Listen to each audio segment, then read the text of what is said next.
We are finally in November. All eyes on the Middle East. All eyes on sports washing as the World Cup descends. But don't tell me that WWE aren't interested in that sports washing game, because we got a full load of it coming with you last night at Crown Jewell. We're going to talk about that and more, only as we can do here on the Smack Attack. James McIver alongside my partner in crime, as always, John Enright. And we are a bit late in starting, and funnily enough, it's because we spent like a good solid 10 minutes here talking about Dude Perfect, doing a video in Qatar, talking about how great stadiums are going to be, the World Cup now, it's a bucket list thing, and getting absolutely rinsed for it. So much sports washing to go on with that. Like, there's so many things to talk about. And then it was like saying, going, oh yeah, we've got a show to talk about in Saudi Arabia. Well, and mind you, we did kind of catch up a little bit because, a little bit. I was on vacation last week and not at the boathouse as some not the boathouse. Yes. That's okay. I mean, I understand. I don't know why. It just seems to be the sort of norm. Like, as soon as oh, John's not here, he must be at the boathouse. Even when you tell me that you're going somewhere, my brain just goes boathouse. I told you. I'm not. No, I'm going on a vacation for myself. I'm going to Galveston, Texas, and all that fun stuff. So I know, right? Yeah, you were around enough people that you could show off me absolutely on my arse. Thanks to anyone who stuck around last week. By the way, you were total legends for hanging back last week for watching that show. Big shout out to the vet. I'll pull me out of that one because things were not too bad. But then I had the bad habit of thinking out loud because I'm not used to doing live on my own. I can record at home on my own, and I've done voiceover tracks, so I do a lot of thinking out loud. So when it came to doing this, I was doing so much thinking out loud while interacting with everyone on the chat. And it got to the point where Vet was like, link me in. Saved. Got a nice message from Big Ray. Thank you so much, by the way, Big Ray, for your message. I forgot to message you back, but it was much appreciated. Your kind comments were great, and it cheered me up. It made me feel a bit better about my performance. A great deal as well. So thank you. No, it wasn't a bad performance. It's just... No. It was a bit tripped up from the get-go. You know, when you do the hurdles and the 100-meter hurdles and you just trip over the first one, you got to try and get your momentum back. It was a bit like that. Like halfway through my intro, I was like, that doesn't sound right. No, fuck it. Okay, we'll just crack on. We'll do the same thing. Like, that was the whole part. Every time I could see the wheels turning, and you were just like, the wheels are turning, Oh, man. But we survived. Good morning, Elizabeth. First comment of the day. Thanks for joining us. Thank you, chat, for joining us. In your droves already. Up nice and early. Fall back. Was it 8:30 in the morning your way just now on a Sunday? Yeah, it's 8:40. It's 8:40. You mad bastards getting up at this time just for us. Thank you. Which would be normally 9:40. So as Cher said, if I could turn back time, well, we just did. How did you spend your extra hour? Did you sleep it off? Does your body clock kick in, or did you get that extra hour? What do you do? No, I didn't go to bed till about 1 last night because we went to a wrestling show last night. So Pele Pro ran, supporting my friend Nigel Rabbit, wearing the Rabbit Empire scarf. Nigel is a proper British man who comes out to the ring with a cricket bat. So it was good seeing him. He's a good friend. So shout out to Nigel Rabbit. One of the best managers in DFW, if not the country. But yeah, so we went and saw that. Our buddy Chandler wrestled Mike Bennett. Chandler had the title. Mike Bennett took it from him after pulling some Nat Taven shit and kicking him in the balls when the ref wasn't looking. So, but Mike Bennett's a very nice man because our friend Jackson Stone was there and did a live Jackson Stone Talks Everybody podcast with Mike Bennett talking about mental health. So that was fun. As you can see, there's me and Jackson. And Check those shorts. Yeah. Check them out. Yeah, buddy. Woo. America shorts, if I ever seen them. Lab Rat, by the way, congratulations. Early riser of the day. Yeah. Oh God, it's 10 to 7 in the morning.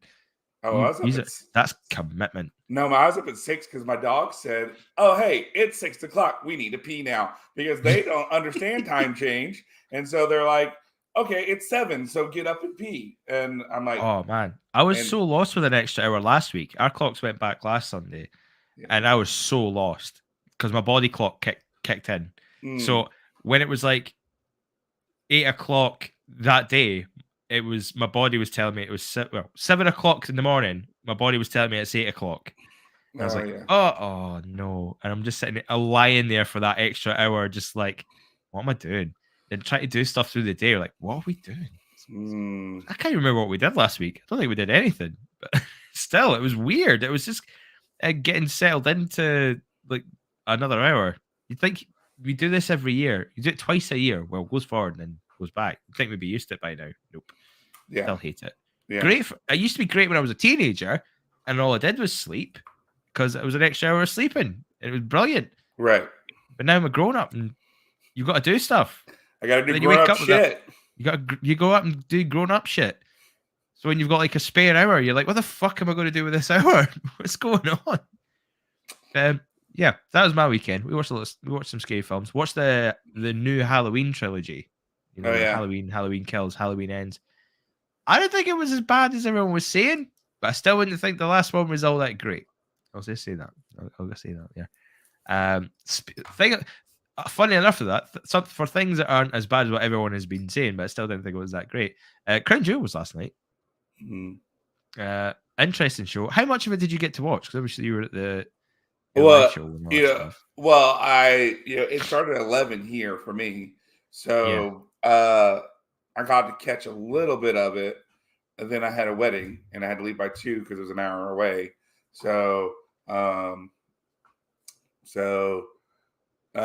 we left at 2, got down to the wedding happened, then from there went to the show. But yeah, I caught some of it, and then I came back and did the highlights later. Kind of caught. So you're kind of with it. Yeah, I'm aware of it. I mean, I know more about what happened SmackDown the Friday night, the tape show that they ran, because obviously Jimmy Uso and the Brawling Brutes were not wherever they were, because I think they were St. Louis or whatever, because it was the next day. They did not teleport to Riyadh. And I find that so funny that they were showing stuff from SmackDown from last night, but then they're referring to Jimmy Uso injuring his wrist at a live event in Glasgow. Or a live event elsewhere that was happening at the same time. Like, you can't just mess around with timelines like that, guys. Come on now. Yeah, just he went to Newcastle and then he went to Illinois or whatever. What the fuck? Nah, come on. Call it recorded and just be done with it. Just say. I found SmackDown a challenge to even kind of sit through because of that. It's recorded. Because it's all pre-recorded. You kind of knew the results, although Gunther and Rey Mysterio. Yeah. Top boys. But you start the show with fucking a 2-segment Liv Morgan match. What the fuck? That shouldn't even need to happen. That's my issue with this, right? It's just like fair play to the crowd. I don't know how much of it was real and how much of it was piped in, but fair play to them for sort of sticking on, doing their thing and cheering it on. But it was. I honestly thought this was a SmackDown. It was a slot. We don't have to sit through. We don't have to do segment by segment on this one. We can kind of give our own natural thoughts. No, I'll save the Bray Wyatt stuff for Crown Jewell because I had comments on it last week and I was going to get it, but we'll get to that when we get to Crown Jewell. Because I suppose what we could do is, what bits of SmackDown can we kind of LA Knight and Ricochet maybe point out a little bit of reflection. Good match. It's nice to see LA Knight getting a bit of ring time and looking good. I mean, he does. Sharp. Yeah. Let me talk to you. Yeah. Okay, I'm leaning into it now. I'm getting used to it. I'm starting to settle in. I didn't realize until last night or Friday night, whatever one it was, about the record. Like, obviously they kept tracking how long the Usos were champions. Mm-hmm. I didn't think they were as close as they were to the New Day. Well, because you got to remember, they're factoring in the time they held the individual SmackDown titles before they unified. Yeah. So they're doing the same things what they did with Reigns, aren't they? Mm-hmm.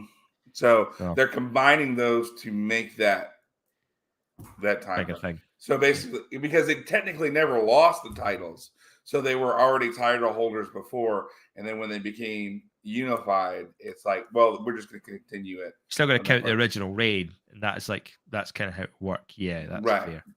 Right, but, kind of, like they said with Roman. Hey, he's been champion for 300 and whatever days, or 700, whatever, because they just all through the pandemic, but he only had one. One thing. So Reigns gonna hit the grand before WrestleMania. Does that work out? How long? So he's on 800 odd days right now, isn't he? I think they said something about 700. 700 and I think he gets over 800 by SmackDown. I think that might be it. Because it says it's 700 something at Crown Jewel is what they said. I didn't hear. Ooh, so he might not quite hit 1,000 at WrestleMania, but then if he retains, he's crossing 1,000. I'd imagine. Right. No one's getting near that. No one's getting near that reign though. No one's getting near it. Nobody thought anybody was getting near to the Bruno reign. I know. You know. That's impressive. Tell you what, if they decide, you know what, Reigns, we're going for it. We're hitting San Martino, then good luck to them. Yeah. Like if they were to somehow pull that off in this day and age, I'd be very impressed.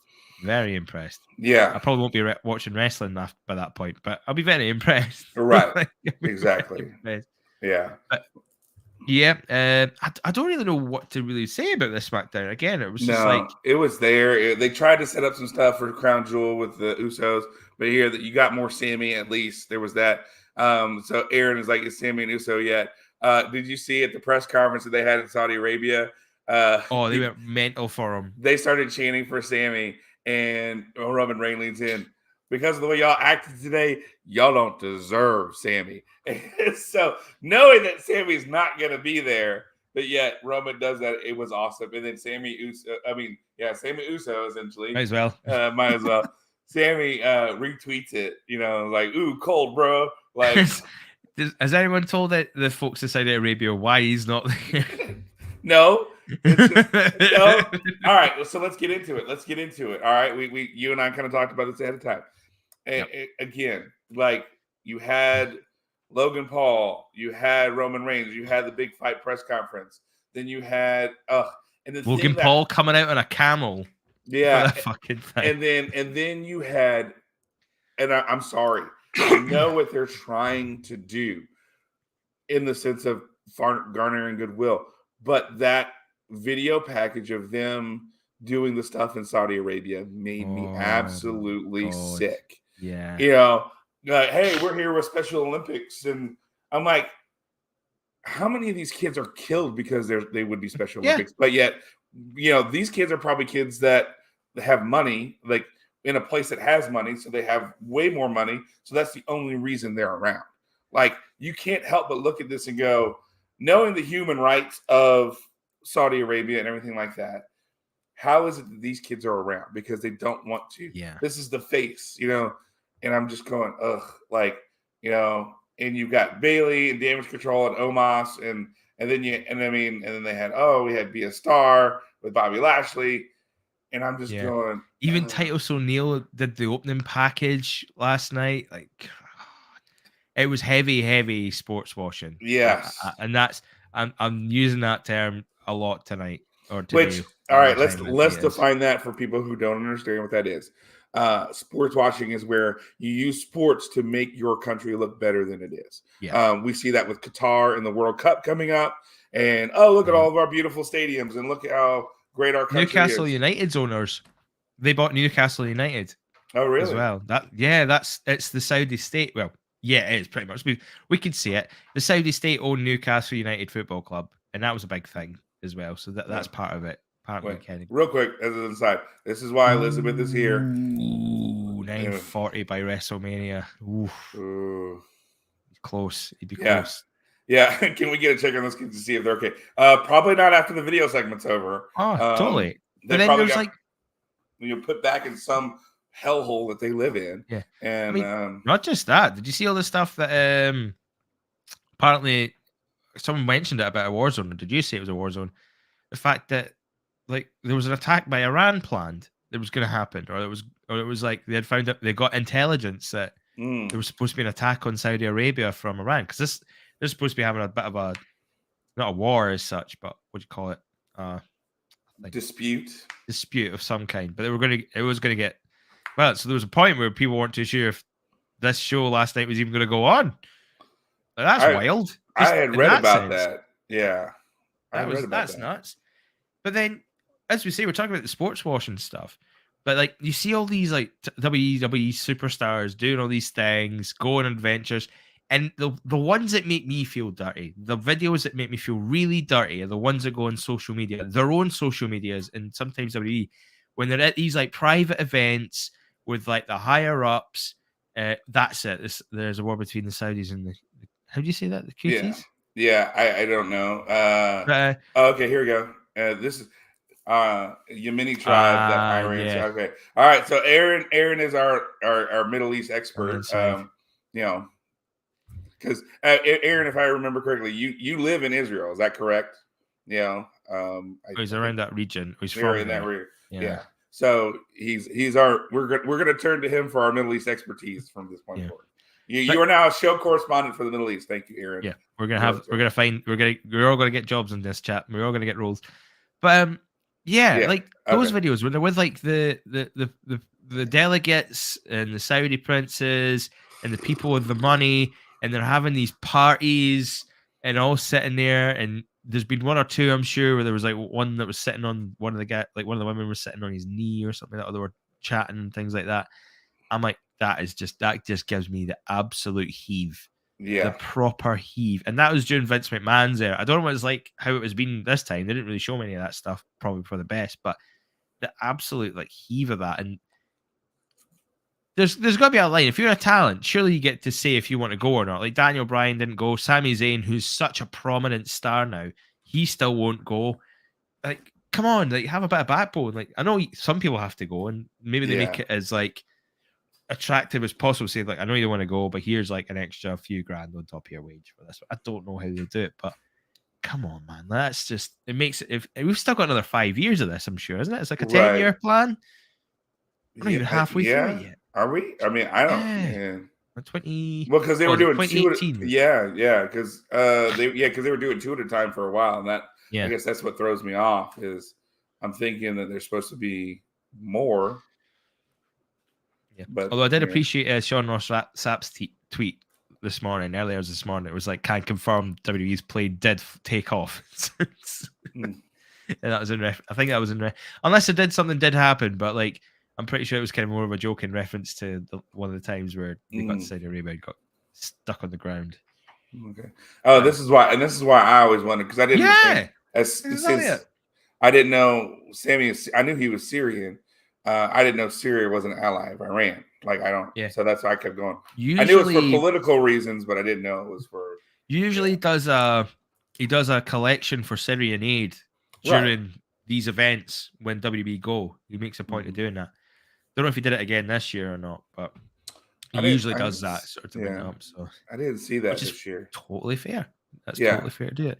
Yeah. But so you get that, and then you go as we go through the show. There's a lot of points. There's like, look at this beautiful place of Riyadh, Saudi Arabia, where nothing bad ever happens, and all this, and all this tech. Ooh, look at the drones, which were kind of cool. To be fair, the drones were fucking badass. Yeah, but look at the drones. Look at all of this. Look, some of the camera angles he got in this show, by the way. I've just been sucked in by the sports washing. I've been sucked in, but there was like a camera angle. What they done right is they had the drone go up through the front of the stadium. I think it was the Roman Reigns match. It goes up, and you see the big screen that's on the front of the stadium. It goes up and up and up and up to over the top, and it starts to fly in to the stadium towards the ring, and then it just does like a circle around, and it looks so fucking cool. I'm like, why can't you do this at WrestleMania? Why can't you do this at the Rumble? Or SummerSlam? Why not do all this? That'd be cool. That's wild. Yeah. That would have been absolutely awesome. Is this why last year's Riyadh was attacked 30 times by missiles? Probably. But it's just absolutely nuts what's going on over there. So, and then you have to kind of put this into the context of a wrestling show now as well, and all the madness that goes on at Crown Jewel. like that's the thing. Yeah, just picked up on it. Nothing happens here. This is not the Riyadh you're looking for. Hang on, where's the Man in Black bed? Yeah, right. Yeah. Like if you see a white light mid-show, then don't worry. Yeah, you're supposed to see that. Yeah. I mean, it's just and the sad part is now Triple H has to handle this. This is part of what he has to deal with, and I mean, this was a spectacle show. Let's be honest. Oh yeah. Logan Paul, Omos, and Braun Strowman. And then you had some other things that And were Lashley there. and Lesnar. Lashley and Lesnar, and then everything else was just kind of filler in between. Which Lashley Lesnar starting the show, that's a pretty bold thing to do right there. But I mean, I did not enjoy it. yeah, it Like, was. I'd love to come and tell you that Bobby Lashley and Brock Lesnar was everything I wanted it to be and more, and it was nothing. Yeah. I'm at the stage now. I'm just like, just let them fight, okay? Yeah. Fucking get the fight pit set up, give them the fucking MMA gloves, roid them up to the max. Don't talk to me until WrestleMania. Right. Like that's when that's when that should happen. Yeah. Pay I them agree. I said this at WrestleMania last year. I was like, this is what you do, right? You give them all the testosterone in the world, you give them the camps, you set up the fight pit, and you get them to fight. Doesn't care how much it costs, it doesn't matter whatever, you throw everything you can at that to make it happen, and they have a real fight in the middle of that ring, and everyone gets to see it. You didn't even have to put the cage down. You could pride it, you could do it like Pride. Just have the ropes there, and if you fall out, you lose. Something like that. Like, do it proper, and everyone will love it. Everybody will love it. It'll make you millions. Main event that shit. Main event night 1. Mega. But no, we got to have this fake shit. We got to have this. I know that Vettel won't be happy he's saying that, but you're telling me that you have a million spears, F5s, and that's all your match. A couple of suplexes there, and I'm supposed to be like, that's real. That's real. Yeah. That's psychology. That's just two idiots just not doing anything worth my time. Like, I'll come out on a limb and say it. I thought Braun Strowman and Omos was a more compelling match, bell to bell, than fucking Lesnar and Lashley. Yeah. You know what I mean? Like, I found that more intriguing to me to watch as like a spectacle than these two. Just, I don't even know what this was. Like, even the finish was awful. Yeah. Heartlock, and then tried to do the Bret Hart thing, and it just came off so like. Yeah. I mean, it was. I mean, it was almost like they were trying to turn Bobby Lashley heel and Brock face too, because he hits him, he attacks him in the outside the ring before it gets started, and spears him so many times, and Brock is struggling because of diverticulitis and taking those shots. And I mean, this was. I mean, and it was a quick match. It was, okay, and then in the end. You have these guys throwing haymakers at each other, and you end it with Brock in a hurt lock, and he rolls backwards, and he just lays on Bobby. Facial expression. He lays on Bobby Lashley for a 1, 2, 3. He lays on Bobby Lashley. Yeah, and Bobby somehow acts like he turns to the record. What do you mean I lost? What are you talking about? It's like, you lost because you were on your bloody shoulders, dickhead. Yeah. Like, do you not hear him count 3? No pre-match. What was that? No pre-match package in there. The Bliss Asuka. Right. Okay. Yeah, they did show it. We'll come back. They did show that weird. That was the other weird thing, but we'll get to that. But then it annoyed me as well. It's like all the past 3 weeks of this build of Lesnar and Bobby Lashley was absolute carnage. Like them just coming out, fighting, having to get the whole locker room to come out and separate them. It was that intense. I was excited. I was ready to go. I was like, let's fucking do this. Let's have these two big guys go for it, have a big match. They've got enough in the tank that they can give you a good wrestling match. Doesn't have to be a long one. And then this doesn't even come close to the build. Doesn't come even close to what they're capable of. No. And I don't even know why. It's like, if people are thinking, we don't want Lesnar to look weak or don't want Lesnar to lose, it's like, we'll pay him what he wants. He's a businessman. I don't think he's got a problem with losing. He's proven that from a lot of occasions, that if the money's right and the business is right and he can do his thing, he'll happily. Man, he had matches with Finn Balor, Daniel Bryan, AJ Styles, and they were all incredible. And if Lesnar wasn't paid enough or wasn't convinced of the project, he would have done exactly what he done to the likes of Dean Ambrose, Ricochet, Kofi Kingston. So I'm not here I'm not convinced in the slightest that there's no way of convincing Brock where the good business is and the good sort of things to do are. He knows. And to be fair, it's part of it's Lesnar, but I don't even think it's in Lesnar's interest. I think he just didn't have the bottle to make a decision.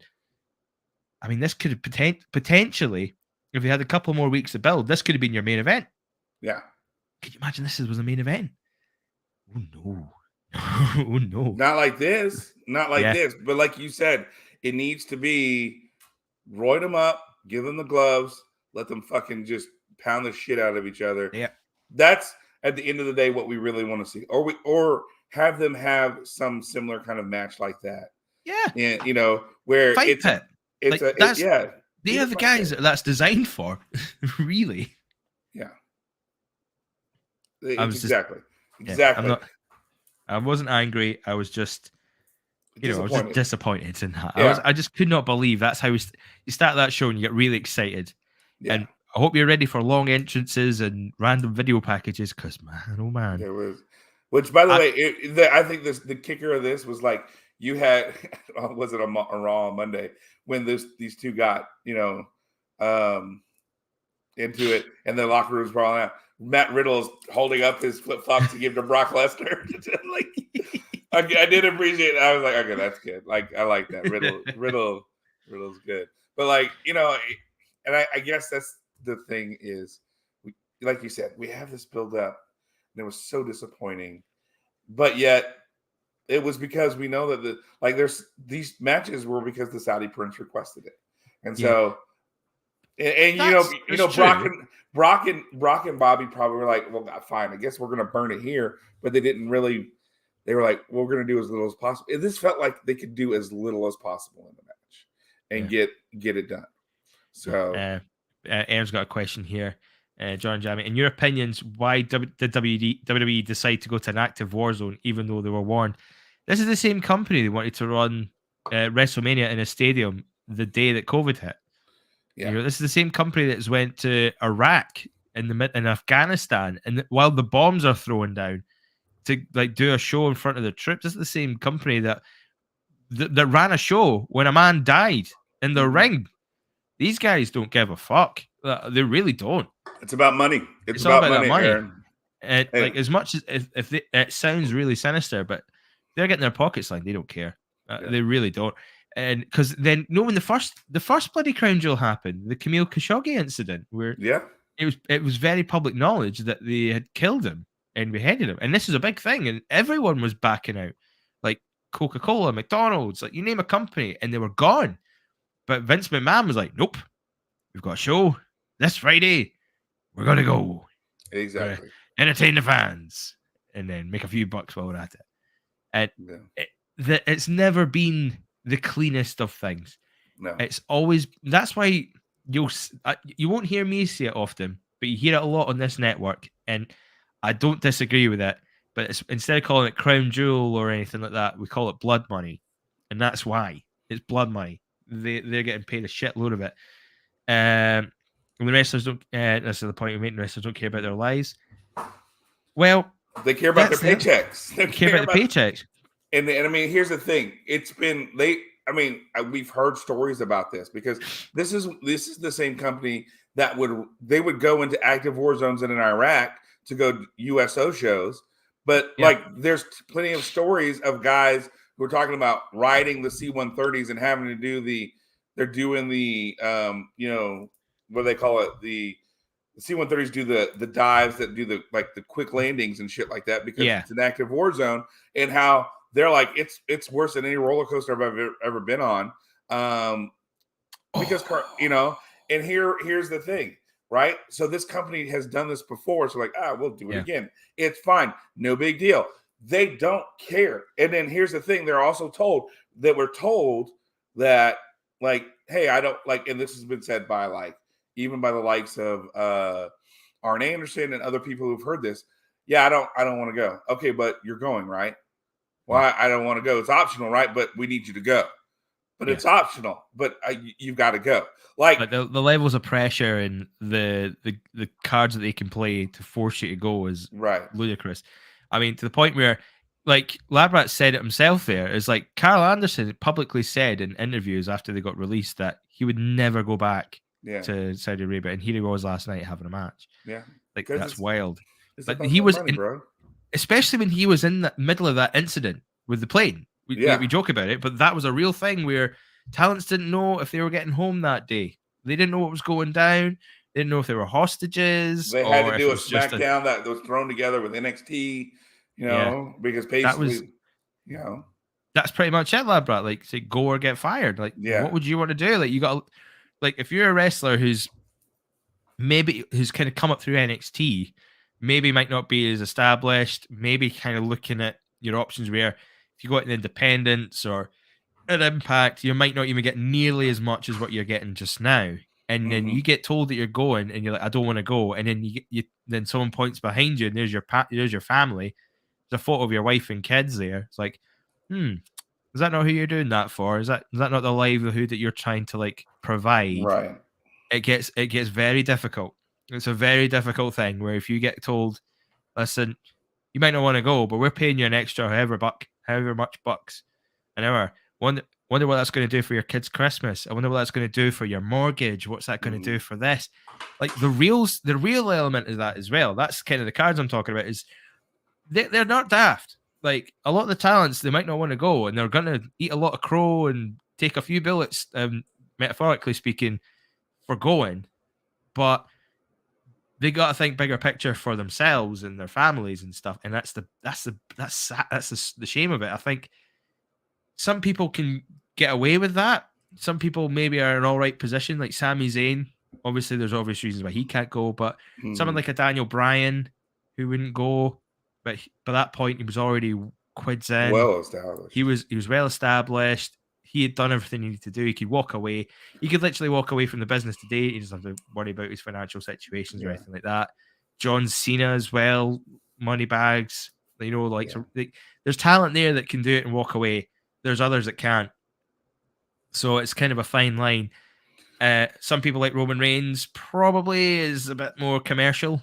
That's the other thing as well. If you want to make inroads in Hollywood or things like that, you can't really be seen to be someone who's rocking the boat or turning around and saying, I can't do this, I don't want to do this, and making a stand, because that's potential income, that's potential revenue streams. Like if you go and do a movie and you sandbag Saudi Arabia, that's a few million that's not going to come your way, because they will be like, we're not having that film here. Fuck you. Like, things like that. It's such a brutal business.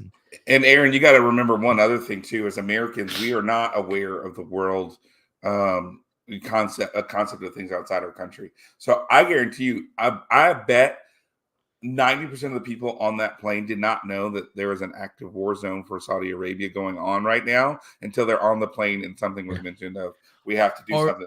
They didn't know. I guarantee you they didn't know at all. Well, what would be the case is if they hear something and then they read this and it'll be like, no, it's not here, it's over there. And then we'll give you the finest security detail. Because that'll be the other thing as well. Is like, I don't think they're stupid. I think they will be smart enough where if they are going, there'll be a good bit of security detail and things like that to keep them safe. But they won't tell them until they get on the plane or hey, by the way, guys, as we're going over, there's going to be some extra security.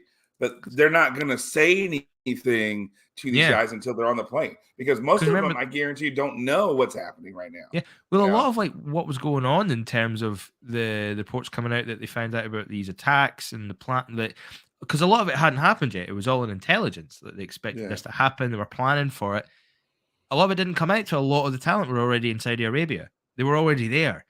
So that's another tricky situation. It's like, shit, well, we can't. Because if it happened like a couple of days before they're getting on the flight, there's going to be one or two talents that would have been spooked and just been, no thanks. Thanks, but no thanks. Yeah, but it's a crazy situation that this event happened. I mean, it's a crazy situation that this event happens in Saudi Arabia in general. But even that, and you have to understand the other thing, Aaron. As Americans, we don't understand conflict in general. We're not at war in the sense of it's happening on our soils, it's happening in our homelands, it's happening here in our country. So whereas every day you have to deal with that fact, hence why everybody goes to military service in your country, whereas ours is optional. You have to sign up to be available if there ever is a draft again, but you don't have to serve in our military. So we don't understand that concept of fighting in the soil and the severity of how precious life is. If I'm 100% honest, so they could even whitewash it for WWE to the talent, saying, "Oh, you guys are, like you said, James, they're going to be fine. Oh, it's not anywhere near us, and we've got extra security this time or whatever, just because something's come out." And I mean, it's a concept that even Americans just don't really get or understand, and because unfortunately, people today just trust what people have been told them, and they don't just seek for themselves what they're doing. They just, okay, fine. Okay, my company says I can do this and it's fine. I'm going to do it when it's highly illegal. Or my company says they're going to take care of me and then they don't. And because you didn't do this. You didn't fill out this form. So no, you don't get that paid time off. It's, you're not getting paid for it because you didn't. I mean, there are things like this that go on where we're told things and then people will go back and whatever, because it's not about the individual, it's about the company or making money. And that's our biggest struggle. So again, this was WWE, whether they knew or not, I guarantee you they knew. Yeah. They knew ahead of time. I know the wrestlers were there and it came out that happened, but in all actuality, WWE knew before they were going as a company and strategists and things like that, and obviously we talked about the security side of things, on and on. Mm-hmm. Absolutely not. But no, I think it was a great question, Aaron, by the way. Just if you're still, I hope you're still here, by the way. You're great, because it's an absolute banger question. Yeah. I could actually spend hours talking about this. I'd Yeah. rather talk about stuff like this in the show itself. Yeah, I know, right? Because it's such a grey area as well. Like it's not so, like, as we said, it's not as straightforward as like the evil corporation making as much money as possible. There's also the sort of like the actual genuinely good people who are just trying to like provide for their families and things like that, and to a degree that it's just getting used against them. And then there's always the stuff in the middle. It's such a deep discussion and deep point. It's nothing all about this is great. Yeah, Elizabeth makes it great. It's going to be far more like, oh, it's normal, it's okay, it's fine. No big deal. It'll be okay, it'll be fine. Yeah. Like, so I can't wait for those 10 years to be up, and then they can turn around and say, you know what? No, it was a great place, Britain. Let's do more shows over there. You're like, it makes more sense. Travel over to the UK, do stuff like that. Well, by that time, the Saudi Arabian family will own Britain, so Yeah, that was someone else. Who was it? Like, here is it. Go back up here. Where is it? It was a while ago. Was it Labrat that said something about? Oh, it's not there anymore. Never mind. It'll come back to me. Someone had asked if like the Saudis don't own every other sports team in the UK. No, they don't. It's an even split. Quite a lot of Americans now owning football teams like Liverpool, Manchester United. They've taken over Bournemouth, Leeds United. Everton's owned by, well, it was partly owned by Russians, but now that's not happening anymore. Yeah. Chelsea's owned by Americans. It's a very American corporation now. Don't forget about Wrexham. Wrexham FC. They were absolutely gubbing Oldham in the FA Cup just before I came out here. Great performance. But I wonder if Rob McElhenney's crying to his fans again. That was a nice video, to be fair. I quite liked that. They're chanting his name and he was getting all teary. Fair fucks to him, him and Ryan Reynolds. It seems like, they're into it, but it feels like Rob's more into it than Ryan. But they're both into it. Yeah. But it's kind of nice to see that they're giving it their all. So I hope they do well. Hope they get promoted. But so we do have to kind of pivot back into the show a little bit.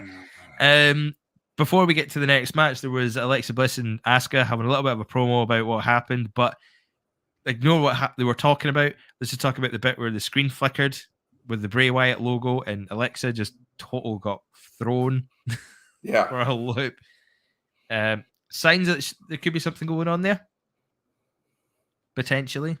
And it played through the match as well when Asuka and Alexa Bliss took on Damage Control, or however you want to say control, but come on, just spell it.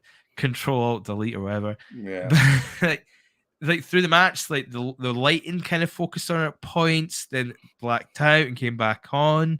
It was a bit spooky wooky, but interested that these were going. Yeah, you were saying about this, lad, Brad. They did do like a recap package where, so my understanding, when the women are going over to wrestle, They have to wear a particular bodysuit, Right. so they're not sexualized when they're on performing and things like that. That's my understanding. If I'm totally wrong, please correct Right, me. but the promo package they weren't. But No, it they were was just in their regular gear. They were just like it showing was highlights of the match. yeah, it was filmed probably like after Raw or something like that. So it's but and I mean and I guess the question is, was it shown in the arena?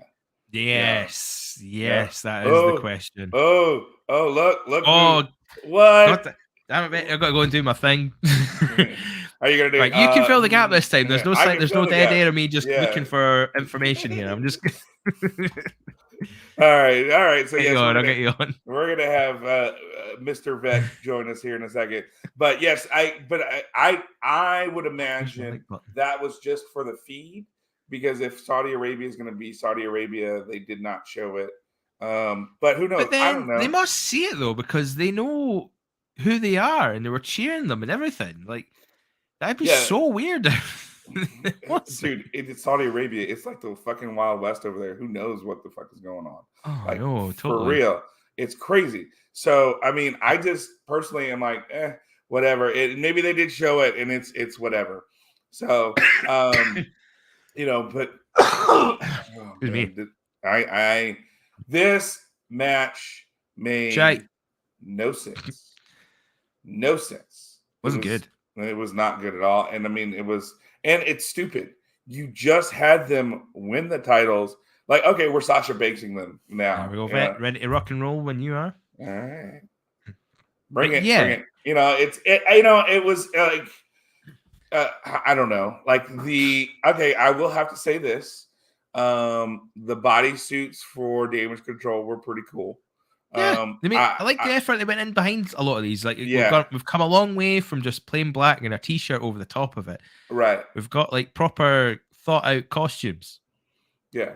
I mean, the refs still get the black suit with the you know. Yeah. Yeah.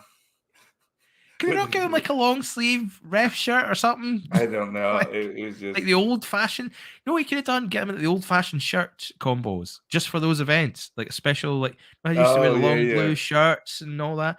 Why not do that? Like probably a bit cooler in terms of temperature wise as well when you've got like a normal cut shirt rather than latex fucking bodysuit underneath a shirt. Yeah. God. Bailey's was pretty cool actually. Bailey. I will say that. Like a lot of the women's suits were pretty good. You know. Yeah. I mean, I was impressed for that. I was like, okay. Scarlett was pushing the bounds a little bit. Oh yeah. Oh lordy lord. Yeah.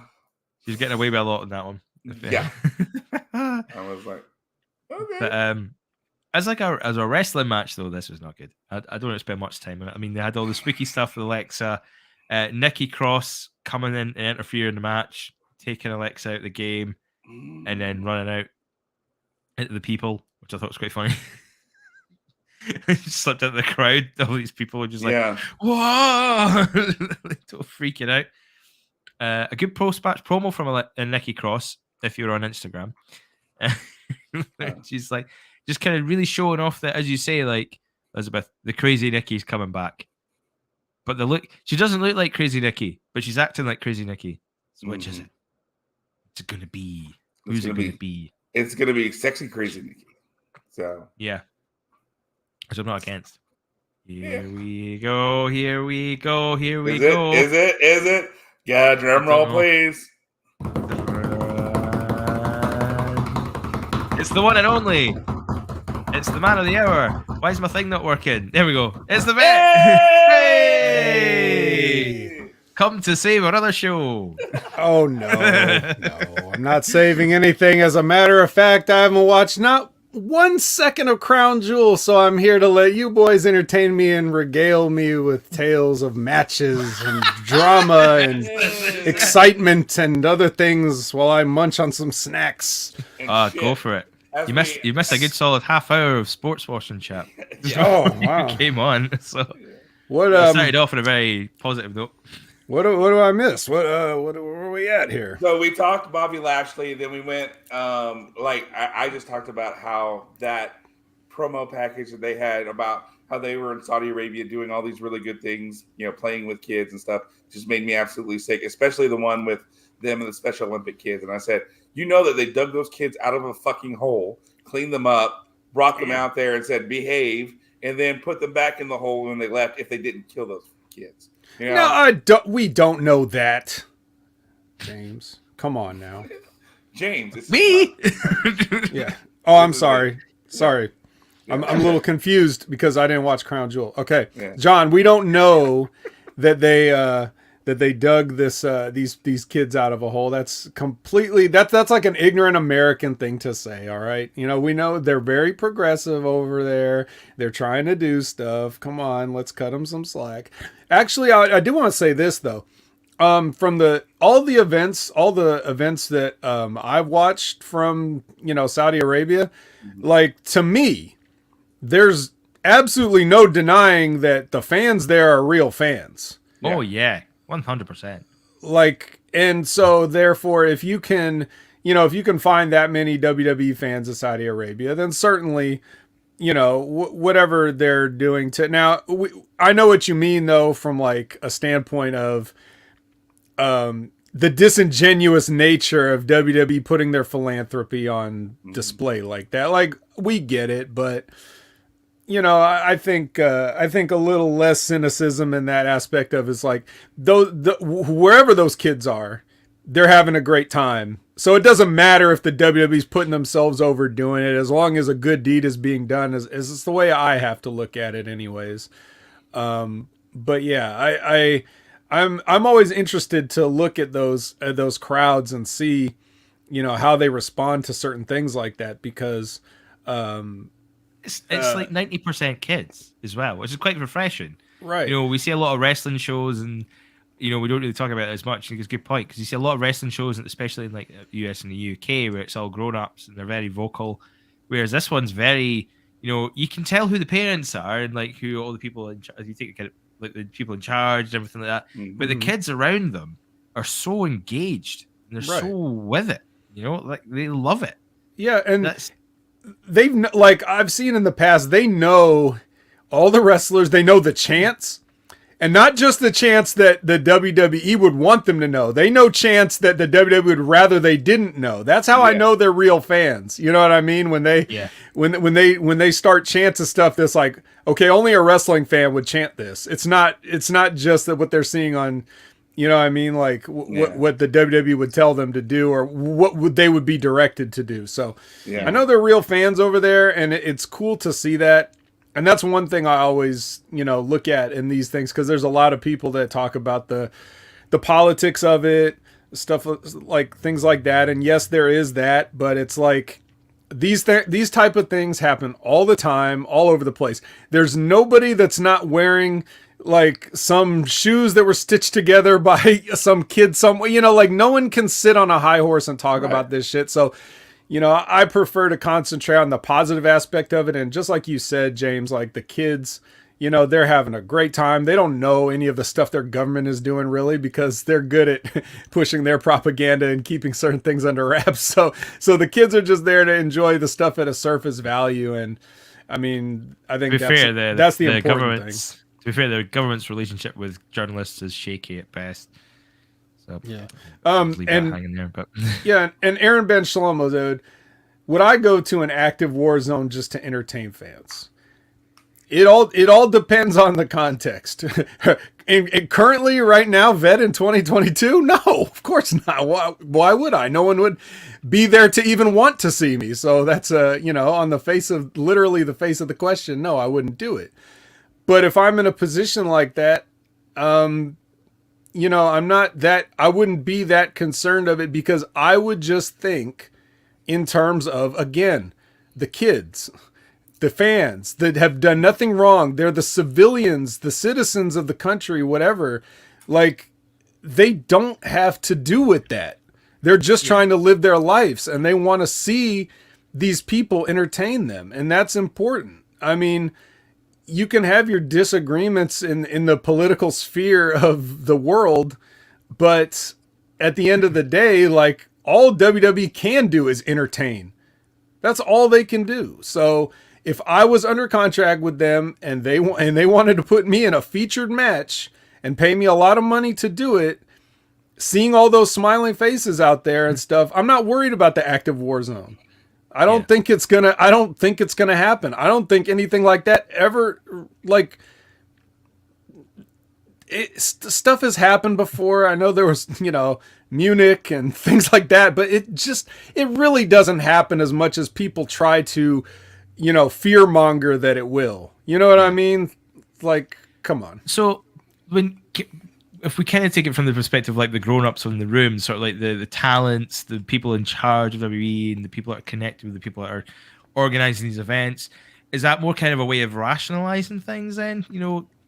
As we say, that it's quite such a hot button topic, and there's so many kind of I was kind of mentioning it's a bit of a gray area because there's so much more things to consider. I never really thought about the fan side of things, but you got to think about the talent involved, how much money you're going to get, like turn to your family and say, right, how much am I getting for this to pay like mortgages, Christmases, things like that. And then I suppose like the looking at the fan aspect is quite a great way of rationalizing it as well, because if you're not, like, to be fair, politically and things like that, there'll be a lot of people who wouldn't want to go, but with that in mind, you could certainly say, well, okay, I'll do it. At least there's 40,000 kids that will love this stuff, and they'll have memories that'll last a lifetime and all this stuff. So I suppose in that sense, it helps rationalize the decision, but you couldn't really disagree with the other end of the coin as well. It's such a strange microcosm of everything that can happen. Like, I wouldn't say there's necessarily like a right answer or a wrong answer, but you can have both. You can really be vocal and talk about the human rights aspect, the political side of things, but then also, yeah, you're right. Like, you can go over there and you can appreciate the fans that you're going to have there who've come for you.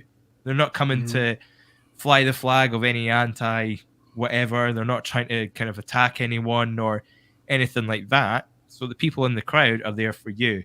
And they're there to take in what you're doing. So there's that side of things that's a bit more rewarding. But that's all there really is to consider once you've got once you've negotiated the price.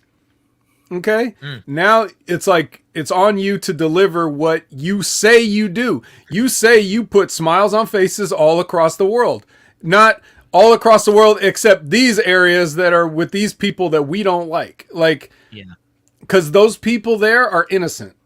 I would certainly not want anybody from another country to judge me based on what my government does.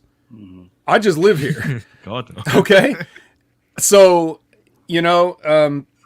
that's just how I have to look at it in terms of fairness, because a lot of the things that we see people say, it's just somebody tweeting, or it's just somebody that wrote an article, and it's just this other stuff. And they're just have their own, their high and mighty opinions, and we all do it. We all think that we know better, or we have a moral high ground to stand on and stuff like that. And that's fine. But at the end of the day, I just look at it as like, because I'm not personally invested in it, I don't have to make these decisions. I'm just looking at it as a former, active wrestler or whatever. My job was to entertain, and that's what I wanted to do. And I would love to have that many people in the palm of my hand to perform my craft and have them appreciate me for it. It doesn't matter what their government thinks. If I can do that for that many people, and then do it somewhere else in a different country, and do it somewhere else in a different country, and do it somewhere else in a different country, that's my whole job description. So, and especially if I'm working for a company that's going to make these decisions with or without me, I'm not, but in terms of, but just to answer Aaron Ben Shlomo's question about would I go over to an active war zone, me personally, I'm not afraid to do something like that. If we're just talking about, am I afraid for my life? Because I think fucking Iran is going to do something. No, I'm not afraid. I don't think Iran's going to do anything. And I'll go over there in defiance of that just to prove that they won't. Yeah. And nothing did. Yeah. Big shocker. If like the arrangements are being made for you to go over, and the arrangements are being made for this event to happen, then logically you would have to think the arrangements are being made that you're going to be doing that safely. You're not, as I said earlier, no one's daft, no one's an idiot, no one's going to be looking at that like like, because obviously we heard about the potential attacks through the week, but that's through intelligence. So that's information they could have had for weeks, and that's got to have been fed back to the WWE. We've got to arrange their own security detail. Saudi Arabia will help out in their regard. You've got the stadium. There's also thousands of people in that stadium you've got to account for as well, and there's a lot of moving parts for that. But if you've planned that and you're confident in the security and everything's okay, then there's no reason why you couldn't run the show. So I can totally appreciate that. As I bring it back to the point where, tribute to the troops literally started in the deserts of Afghanistan in the middle of the Iraq War. When the bombs were literally going off, like at a moment's notice, every single troop in that area could have been off on a tank or a plane or going into like somewhere to be protected and sheltered. Like they're going there in the full knowledge of this, but they'll have things in place and they've been trained on this as well. You don't have the full WWE roster going over there. That's a given. Like the people you've got on the show, that's a handful of talent. What was that? 20 people potentially? Yeah, I think so. Around about 20 people. That's quite a good group of people to get in a room and say, right, if this happens, this is where you're going to go. This is the people you're going to go with. This is what you do. You don't you don't go anywhere off this. You follow this to the rule. You go to these locations. You're safe. If you're going to do anything, you need to tell this person. There'll be little bits of training that they'll have gone through before they even got on the plane. And then they'll have done the refresher when they got there just to make sure, right, okay, this is exactly how this is going to work. We hope you're going to be safe. We'll make sure if you're going to do things and enjoy the sights and this, you're welcome to, but you got to do it within these sort of guidelines. We'll protect you. You do your thing. If something happens where you're in danger, you know exactly what to do. Like this will be drilled in all of those people's heads from top to bottom before they even got there. And not to turn this whole show into like a political thing. And I It's Sunday, go for it. I usually okay, all right then. But I mean I touched on this a little bit when Big Ray brought this up on Next Level, just briefly talking about it. But it's like, to Aaron Ben Shlomo's point again, he says, how many events are postponed because of security reasons that happens here daily, right? Well, isn't that, that's like even better for somebody that, if we're talking about, whether it's terror or military attacks or whatever, however you want to look at that, isn't it even better to just have the threat out there to make people, to manipulate how people go about their daily lives? That's even better than attacking. To have them in constant fear that you're going to do something, knowing damn well you're not going to do a motherfucking thing. What would happen to Iran if they were to attack like a public event or something like that? What do you think would happen? The entire world would unite to wipe them off the map if they killed that many innocent people in one go, even assuming that they could. They want you to think that they can. I don't even know if they can, because we have things such as, like, you don't think we have the tech to shoot stuff out of the air? Like, are you fucking kidding me? Like, really think about what the logistics of, perpetuating something on that global of a scale and what would happen. But if they have you afraid, that's even better, because they don't have to do anything. They'll just have people shutting down events left and right because they're scared. Isn't that ultimately the goal? Isn't it to interfere with other people's lives or whatever and cause a disturbance, cause an uproar, cause chaos, whatever, uncertainty, whatever. It's the ultimate win-win for people to just say, oh yeah, we've got intelligence that they might attack. Oh, sure you will. Sure, that's exactly what I would want people to find out too, is that we're going to stage an attack. Yeah. It's how convenient. If attack's going to happen, you're not going to know about it until it happens. Probably. That's the logic of it, isn't it? Right. So, I mean, those are just all things that you have to like really logically think about. And the way the media in all countries bombards us with this information, like it's all calculated. It's all done in a way to make you believe certain things so that you act a certain way. Yeah. It's true. Propaganda is true no matter what country you're in. They all have their ways of doing it. but universally it's, for the civilian population to think a certain way and act a certain way, usually to spend more money and stimulate the economy based on fear. So if you know that, then you look at these kind of things and like, oh yeah, they're going to attack a stadium full of people. Sure, I should be really scared. Like the ramifications for doing that on a global scale would not be worth it to Iran.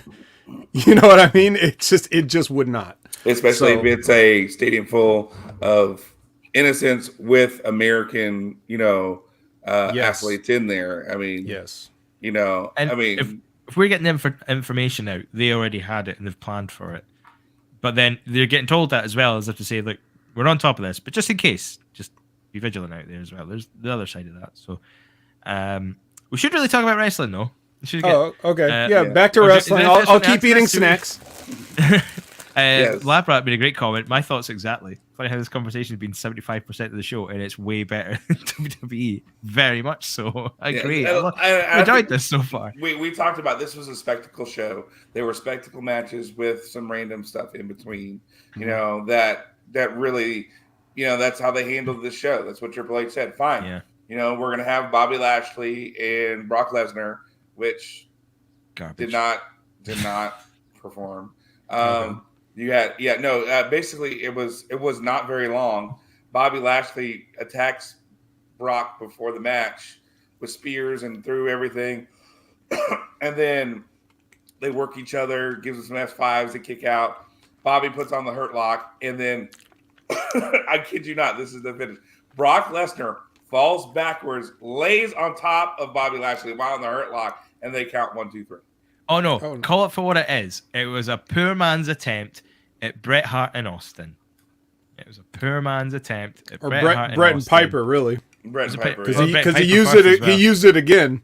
He used it again for the Austin match. So, just kind of walk up the ropes, roll over, and get the pin. And it wasn't even that. Literally, just Brock just lands flat. Lands flat. Back on top of it. And the story Bobby is so locked into the Hurt Lock that he doesn't want to let go, but yet he can't hear the 1, 2, 3.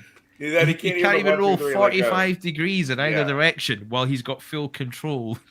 And he's not paying attention that it's 1, 2, 3, and he gets shocked that it's 1, 2, 3. Honestly, I said this earlier in the show, and I'll probably say it when we get to the match, but I'll say it here now. That's a WWE finish all the way, man. Right. Some things never fucking change, man. Yeah. Put it this way, right? I said it during then. I'll say it at the match when it comes up, and I'll say it right now. The fact that Omos and Braun Strowman had better psychology than this match is an outrage. Yeah. And I don't feel like I'm exaggerating with that point. I genuinely felt that Braun Strowman and Omos was a more compelling 10 minutes of wrestling than what that opener was. Yes. By far. Which, I mean, and we agree that you either roid them up and let them just do their MMA shit, or, you do Fight Pit. Damn. Do Fight Pit for these two. It just, I don't know. It was for this. Look, there's a reason why this has been something that's always been anticipated, and there's also a reason why it never fucking happened until now, because Brock Lesnar does not want to put Bobby Lashley over. Like, he just doesn't. I mean, I don't have any specific inside knowledge on that. It's just my perception as a non-idiot that Brock Lesnar has avoided this entire time. He's never wanted to do it, even though it's the obvious thing. And they're not going to do a shoot because, if Brock Lesnar was to get into a shoot fight with Bobby Lashley would give Brock Lesnar a colonoscopy with his own head. That's just the way it's going to happen every time. I know you don't know, James, but it comes into the grappling. Yes, and Brock Lesnar can't grapple. The only reason he was ever successful in wrestling is because he was like much bigger than everybody else in his weight classes and stuff in college, and they just, he could. There's no other explanation for how a guy Kurt Angle's size could turn him into a pretzel every time they ever had a skirmish backstage or whatever. And Bobby Lashley's a better wrestler than Brock Lesnar was. He has better technique, and he's been in more. He's been in probably more actual MMA matches, I think. So that's what would happen if it were a shoot. I don't know about that. Oh, I do. All right. Well, I agree. it's Caliber like of fighters was way different. I mean, but here's the thing: you got to remember, like Vet said, Brock has no technique. You know, Brock was just a big guy, and He tapped Frank Mir. Well, but he was a big, strong boy. But Frank Mir still beat him the first time. Like that's the whole point. That it's a technique will be. He just brute forced him the first time. Where in that first match he was timid, and look what happened. And then all of a sudden he got the big bully mentality, went after people. And that's all he did. He would sheer force people. But if you have the right technique and keep your calm, Brock Lesnar, you will fuck him up every time. I mean, this is okay, so he didn't even Chris Jericho didn't even back down from Brock Lesnar. Yeah. What the fuck do you think Bobby Lashley's gonna do? And Randy Couture did a job for Brock. Like, we know that. So it's just, Brock Lesnar's legend is greatly exaggerated, but this whole time he's been protecting it. Yeah. So it's better to just not get exposed and not have to answer a bunch of questions by not working with Bobby Lashley. But now it's unavoidable, so they're doing it. And of course it's going to be what it is because he's not going to want to, like I said, put him over. So this is what we get. That's why with, Omos and Braun Strowman, they've got a little something to prove probably because they've probably heard everybody saying how their match is going to be the shits and they're both the shits and all this other stuff. So they're going to be like, well, hey, you come on, let's really try to do something here. Whether they could pull it off or not, I don't know. Cause like I said, I didn't watch it, but you could see the attitude of those two guys versus the attitude of Bobby Lashley, who's just a good guy and would be willing to work with anybody. And obviously went along with this shitty finish. Cause he's not the type of guy to say no to a fix. It's going to be, that's going to be what that is. And you guys can tell us about how, Brown Strongman, as Jim Cornette calls him, and almost. How did they do? Yeah. Oh, we'll get to that. We've got a couple matches beforehand. But all right, sorry. We were on the Damage Control Oscar match when it started. We'll just slip that basically, Nikki Cross pops up and helps interfere with Oscar and them, so the Damage Control wins. So Nikki Cross takes, because Alexa Bliss almost had the match. A title change? A title change back? Okay. Yes. Yep. Yeah, they Sasha Sasha Banks. The women's tag titles were back there again. Yeah. They Sasha Banks the tag titles. Yeah. So Damage Control's got it back.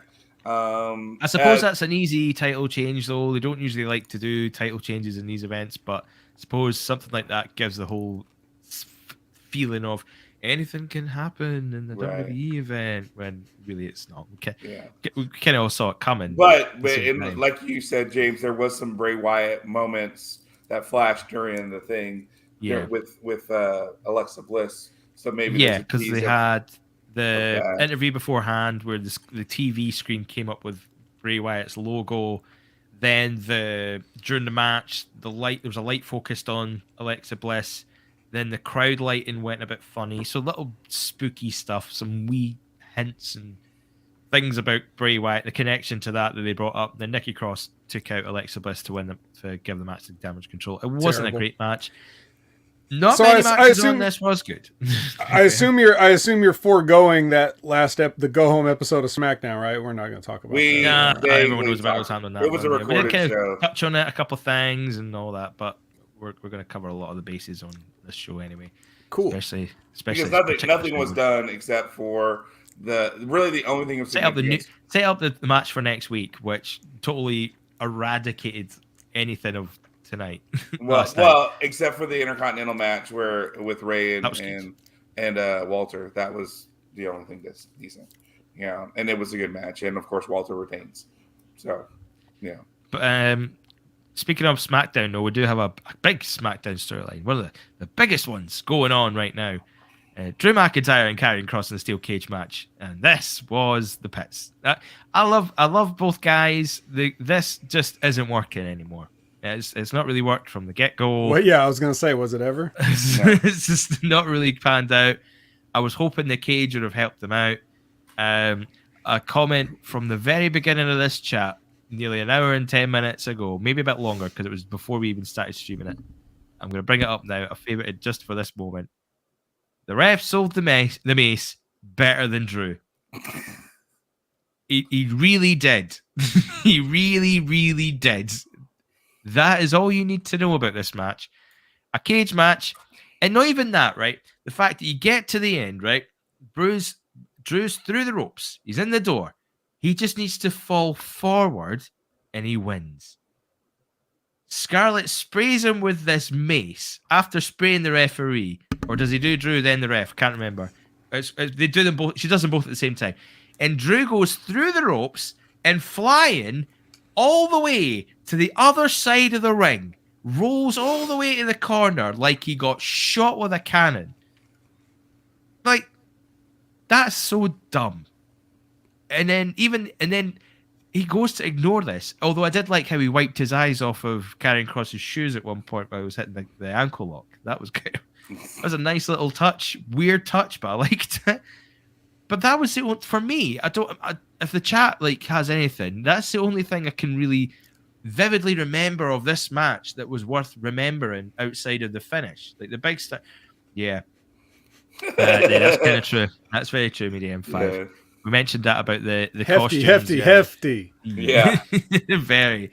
Like, we're really kind of pushing the boundaries of what these bodysuits are all about. Like, even in that, Scarlett makes it difficult to kind of follow those guidelines. Yeah. Yeah. The new Sable of the WWE is Scarlett. Let's not waste that. Let's not waste that at all. But then she's doing the stuff like the mace and then spraying Drew, then spraying the ref, then closing the cage, and then being like, that was the other thing. It's like that whole thing was totally ineffective because they did Drew flying back, then this really slow snail-like crawl from Karrion Kross to the gate, and he's just about there. Or no, wait.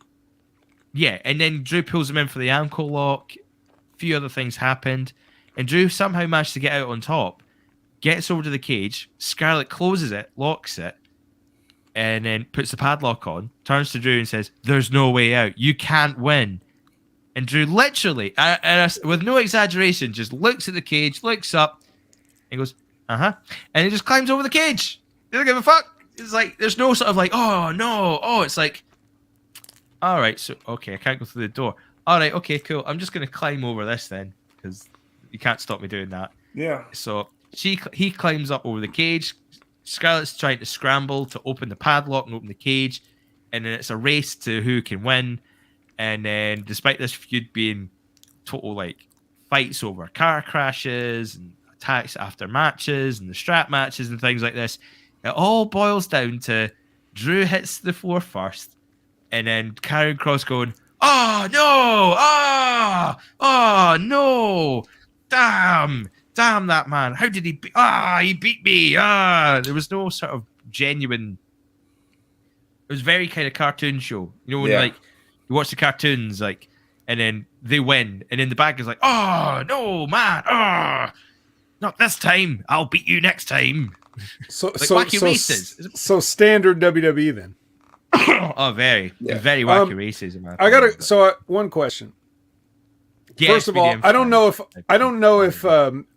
during that whole explanation I actually got who won the match. Who won the match? Drew match. Because he went, the gate was closed after the whole mace thing. Scarlett was like, "Haha, you can't get out," and he goes, "Oh, I'm just gonna climb over." And so he does. So she unlocks the door to try to get Drew out, but he's so exhausted from the match he can't make it out before Drew falls to the ground. And ridiculous. He's halfway out. But he's on the stairs, so that doesn't count. My question is, how long did the match go after he got maced? Probably about another 5 minutes at least. Yeah. Quite. How long was the match in total? It was a good 10-15 minutes. 15 minutes? I think 15 minutes at least.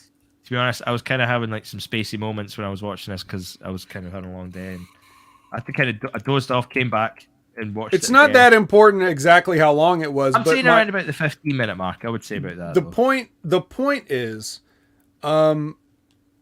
if you're going to use something like mace, and it's not going to be the finish, it should be the beginning. 13 minutes on the nose, apparently. Wow, it felt longer. God, it takes longer. It takes longer than that for them to set the cage up. You know what I mean? Don't even. Like some of these matches where the entrances just went on for decades. Like I remember, like the last hour of this show. Fuck me. Like I was watching it, got to the end of like Bailey and Bianca Belair, and I kind of because I watched it after I watched the Everton game first, then watched this because I'm an Everton fan, you know. And I pressed the button, like went to look at it, pressed the button, and it came up on the ticker. There was another hour to go. There was an hour of show to go, and I'm, how the fuck are they filling an hour of Roman Reigns? And look, they felt half an hour of nothing. Well, you get 12 minutes on Roman's entrance alone, so there's a good chunk. That honestly felt like 1/5 of it. That honestly felt like the longest that Roman Reigns' entrance went. And then I suppose you had the Bray Wyatt thing as well. That killed me. Yeah, I don't know about that, but at least to get there. Oh my god, we don't even got to that part of the show. All right, well, let's get to it. But I just did want to say that without having seen the match, of course, again for the third time, I didn't watch any of this. It would have been much better to immediately mace Drew McIntyre into oblivion and have him try to fight the whole match blind.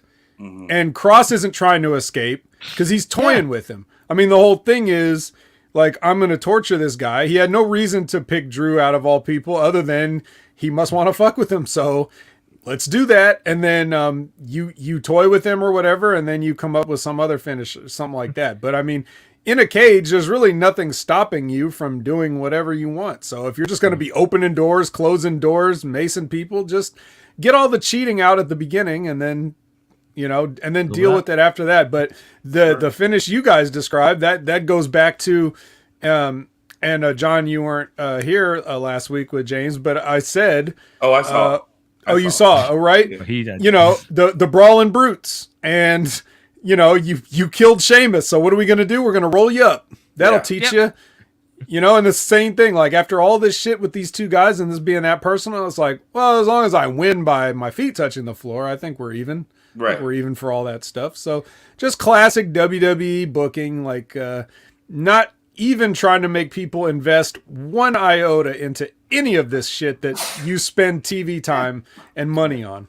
Yeah. And so here's my question. It doesn't feel like the feud's over. So where do you go from here? Because normally cage matches in this, you've already had a strap match. You've had a cage match. Like if it's not over, where does it go from here? A last man standing match? I mean, as bad as this sounds, half hoping there's like a random injury at a live event or something like that just forces this off.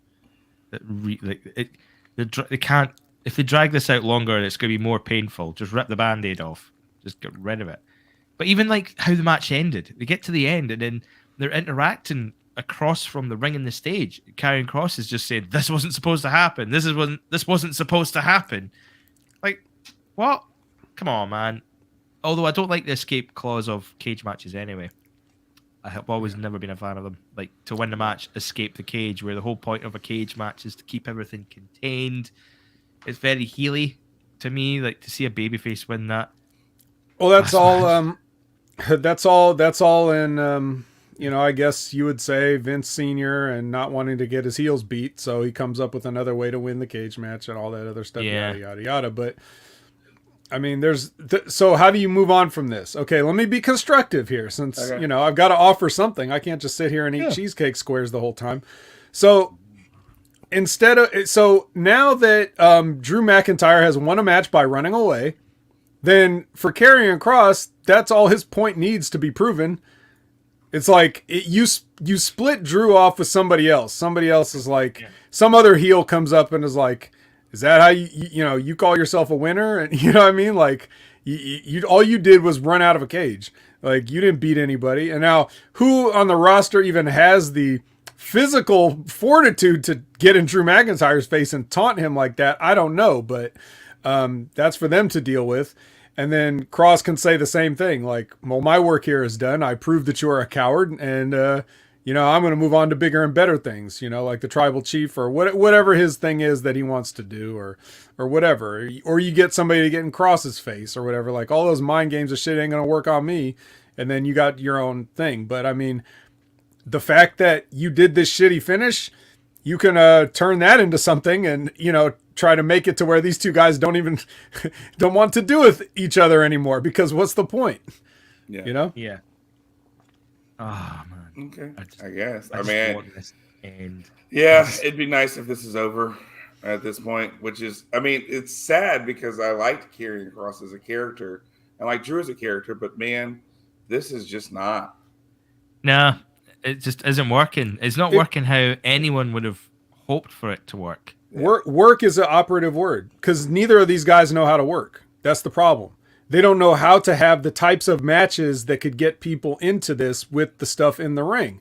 So they're relying on all this, bullshit smoke and mirrors with Kross and his weird promos with, special effects included, and, Drew McIntyre trying to just, yell at people in promos to get them excited. And, they're trying to rely on all this. But then once the bell rings, they can't tell that story. They're not good enough. Kross hasn't been doing it long enough, and Drew McIntyre's a fucking mark, and he still doesn't fucking get it. I don't care how big of a fan of WWE you are. You don't get it, Drew. I'm sorry. You do not have what it takes to be a main eventer from an in-ring psychology match working perspective. Because you should have said no to all that stuff that they told you to do in that cage match, if that's the case. And I'm only going off of what these two gentlemen told me happened. I didn't even watch it. And I'm still telling you don't know how to work, just based off of that. So, come on, man. I know people say like the matches don't matter and it's all entertainment. But at some point, you can really get the people behind you just by what happens in the ropes if you're good enough. If you're not good enough, people make excuses for you and say this is all just entertainment. Yeah. So we'll push on. We've got a few more matches to get into. OC and Judgment Day. Not a bad match. Can we talk about the fact that they are really pointing out that New Japan is there? Very interesting. Very intriguing. That they were very vocal about the fact that about Bullet. We actually practically told the opening story of Bullet Club. They're all connected. Finn Balor was once the leader of Bullet Club. Then AJ Styles came in and got involved. Even pointed out that Carl Anderson is the current never open weight champion at New Japan. I'm sorry, did somebody say New Japan? Well, it's a good thing I'm here, isn't it, John? I was gonna say, especially because Carl was supposed to be in New Japan on November 5th to defend. Got double booked. So which New Japan books their stuff, pretty far out. Knew that was coming. So Vet, here's my question for you. You hold a title for a company, but then another company books you and it's more money. How do you handle something like that? Me, if it's even up to me, I'm gonna go with my first commitment. That's just what it is. Yeah. I've always followed that pattern in my life, and I would continue to do it professionally as well. Like if I committed to something and I remember, in my younger days, you know what it is, high school, college age, and you get together with friends or whatever. I remember somebody saying, like me trying to make an appointment to hang out with somebody, or I don't remember what the specifics of it was or who it was, but going to the movies, hanging out, whatever you might do with a friend or a group of friends or whatever. And somebody actually said, well, I don't want to say, cause I don't know if I'm going to have plans or not. What the fuck? I'm making plans with you right now. If something else comes up, you tell them you had plans. Don't say, I don't know if I'm going to have plans or not, you fucking asshole. So with that philosophy in mind, if New Japan had scheduled me for something and WWE would allow me to go, I'm going to choose my prior booking.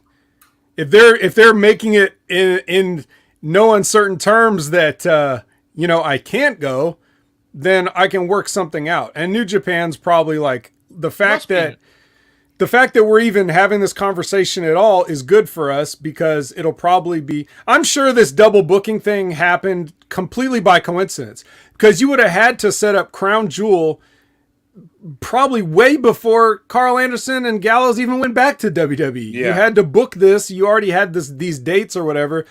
So New Japan probably also had their dates booked. They probably had this stuff all booked out long before they knew what was going to happen. And now the WWE could have known that Carl Anderson had a booking in New Japan, and they could have, just to be dicks, they could have just put him in a 6-man with this thing, because this match didn't need to be a Crown Jewel. No. It didn't. Like, let's be honest, it didn't. But they probably did it just to be like, either to be a dick like they always have been, or to test the waters of, like, you know, how's New Japan going to react to this, and then see if a business can be done. I'm sure the business will be done in the future, though. Yeah, because there must be something in it for New Japan that this is still planning out this way, and the fact that, you know, Carl Anderson's still never openweight champion despite the double booking, even though traditionally if you can't make your dates you get your title taken off you and all this stuff, but New Japan managed to kind of write it in that Kelly wanted him to keep the title. And what is it, John? 6 months for the New Japan kayfabe rules? Like, you have to defend your title within 6 months. If not, it's vacated. Yeah. Even though John Moxley got around that somehow. Right. Yeah. It was 3 months, and they changed it to 6 after the Moxley thing. But Moxley was gone for longer than 6. That's why I thought it was 6 originally. Yeah, no, it was originally 3 because that was one of the issues with Lance when he got that first IW, you know, the U.S. title, United States. Yeah, because it was after 3 months. You know, you hadn't done it, and then because I think Moxley lost the title from that, and Lance got it. But then after that they changed it to 6 months. But yeah, like you said, even still, Moxley, they found a way around that because it was Moxley.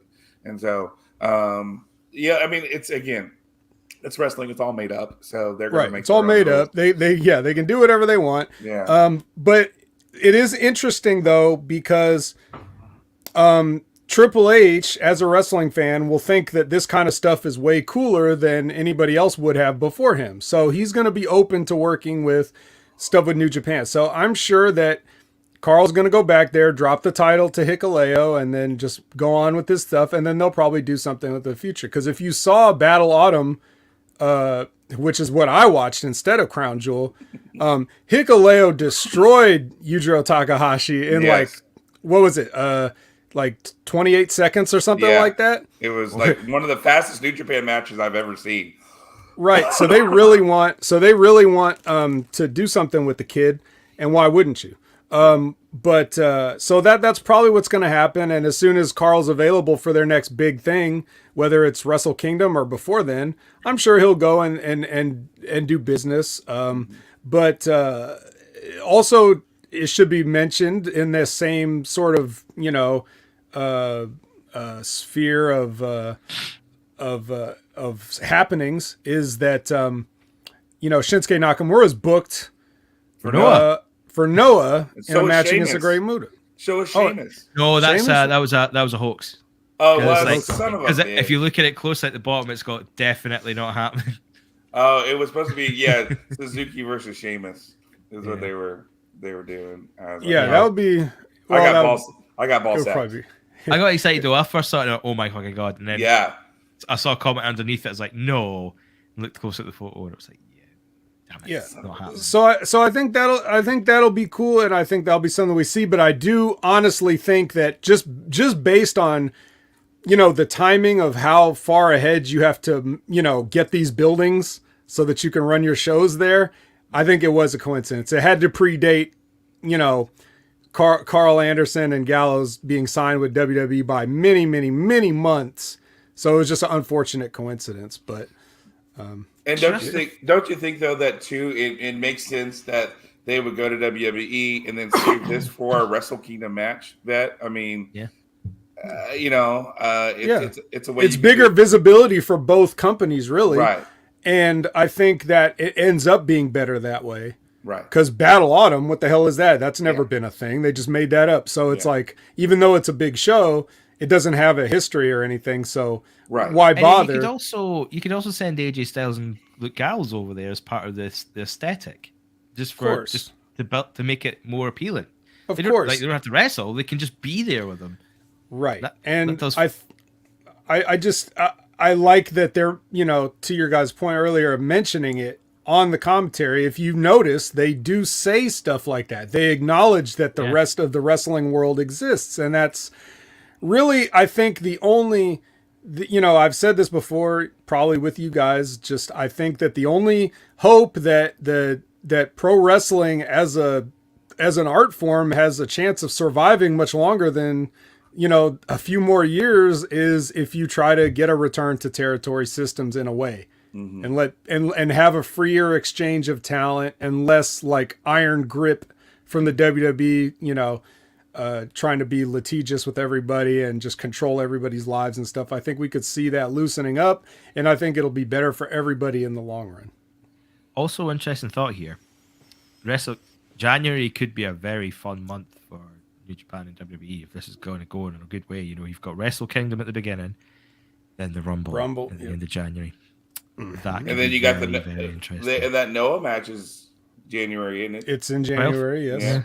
Yeah. So it could be a fun time for those relations. Could you imagine if things go well leading up to Wrestle Kingdoms? Okay, we sent you over a couple of guys. I mean, there's been chat of potentially Sasha Banks might be involved in the women's division match at Wrestle Kingdom, which would be wild. That'd be a double whammy. Get Sasha Banks back in WWE, and then she's going straight over for Wrestle Kingdom. That's a win-win. So if you had something like that happen, you could say, okay, we've got a couple of slots in the Royal Rumble. Who you want to send over, who can showcase themselves a little bit and maybe have a big run? Like, could you imagine sending? You wouldn't send Okada, I don't think, because that you'd have to kind of burn a winner, like a potential. It depends who'd be champion at the time, I guess. But like, say Okada isn't champion and Jay White walks away as champ, you could send him over to the Rumble, and he doesn't have to win the Rumble. It wouldn't be damaging if he lost it, but you could have him have a great run and put him in like the final 3 or 4, and that would be huge. Little things like this go a long way. I'd be up for that.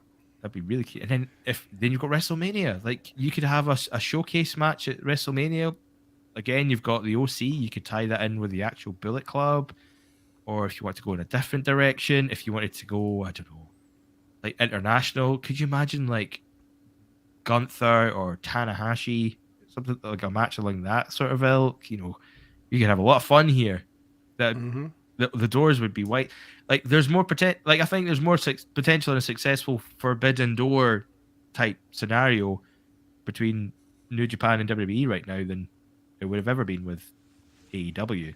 Of course. And the only reason that New Japan wouldn't have done it is because WWE wouldn't have wanted it. Yeah. But now they would, because why not? It's like. Any little bit that you can do to increase the product awareness is important now. So yeah, let's get excited for it. Not too excited, but a little bit excited. A little bit excited. Yeah. I mean, the possibilities. It is, but here's the thing you have to remember: WWE is WWE, and the question becomes, what are they going to do with some of these guys as they come over? But that's where, like you said, James, I think the Rumble is a safe place where you can do that kind of thing for them, and making sure that that's done. And then you mentioned Sasha Banks and Stardom. I don't know about that. I mean, I don't know. I don't watch a ton of Stardom. I see it just a little bit, but I feel like that. I don't know. That just makes me feel weird to say that. I mean, do you think that could be a possibility? Right. It doesn't sound right. No. It doesn't. But Sasha Banks and Stardom? Yeah. Why not? Keep her sweet. I don't know. I think if I was WWE, well, I mean, what is your let me ask. What is your concern? Like, where does your hesitation come in? I guess because are you in looking at it in terms of what, her, like her health, or what? No, it's more of like I understand she. Like, for me, I don't feel like she fits the style of Stardom, like in a lot of it. Like, it's that's my biggest thing is I don't feel like she fits with the Stardom and the style and everything along those lines. I think she could. She could. I don't think we've ever seen her outside the lens of a WWE event since her like indie days. But she's got a penchant for traveling the world and training. We see her in gyms in Mexico and Japan, so she has experience of training with these types of wrestlers and these styles of wrestling.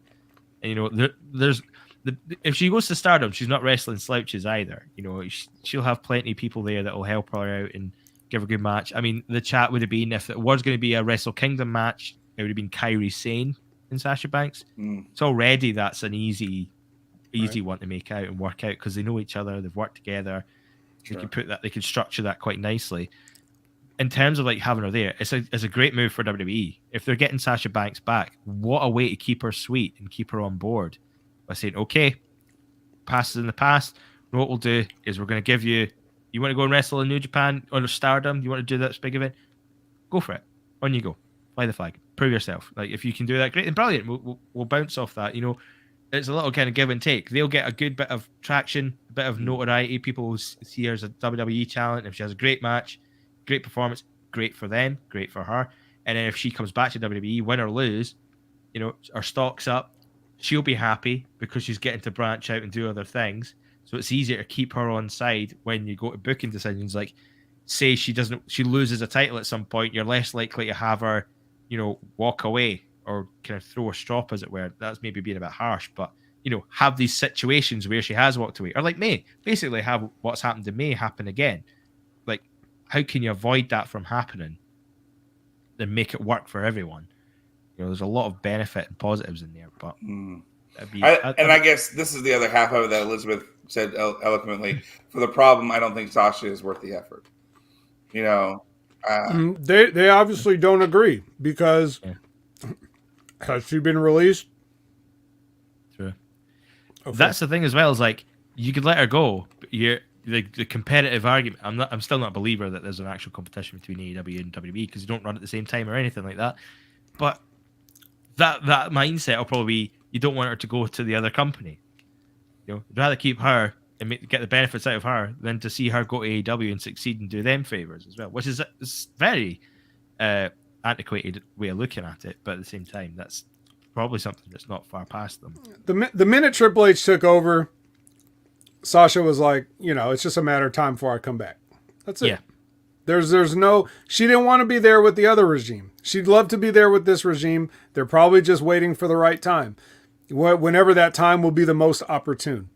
So, her name is not worth as much as, Mercedes Varnado, whatever. So she knows that.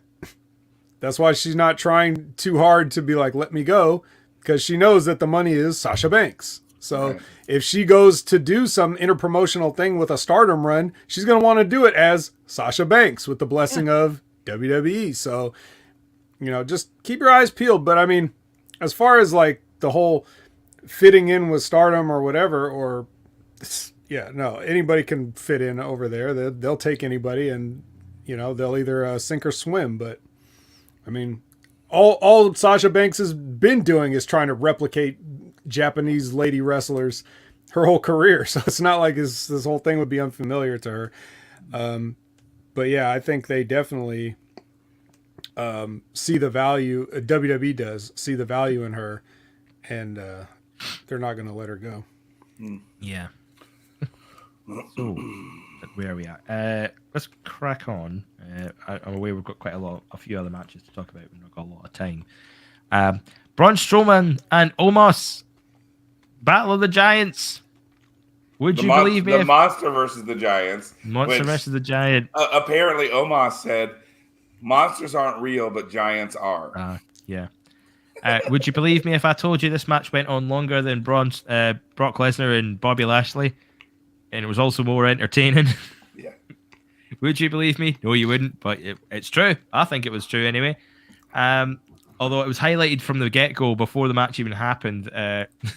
Wade Barrett had got someone from production to pull out a photo from the press conference, and it's Omos's hand over Michael Cole's face. Jesus Christ. I'll give them their due as well. They've done a brilliant job last night of really highlighting how much bigger Omos is. Like, Jesus Christ, he's massive. Yeah, I don't know if you guys knew Huge. this, but he's pretty big. Yeah. He's just a little bit. He's about 7'3", 400 pounds. Like, making Braun looks like making Braun look small is no mean feat, and he done it like something else.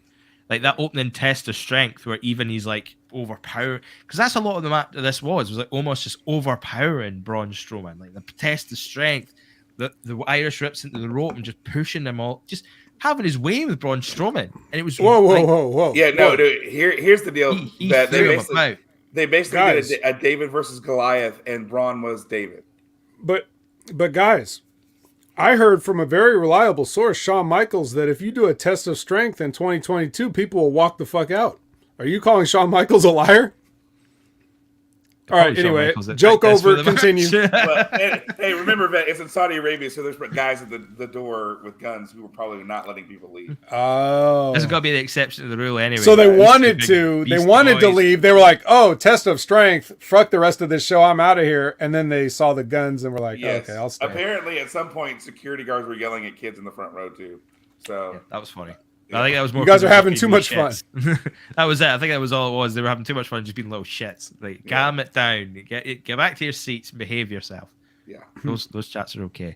Yeah, but like almost at one point hit a really cool like side big boot off the ropes, like bounced off the ropes, trying to just kick Braun Strowman in the face, and almost he's away. And almost did you see it was like on a Raw, one of those shows where he did like one of those squash matches, like handicap matches? And he gave he straight up, and this was after the unfortunate passing of Kevin Nash's son, but he gave the guy the snake eyes and then came off with the boot.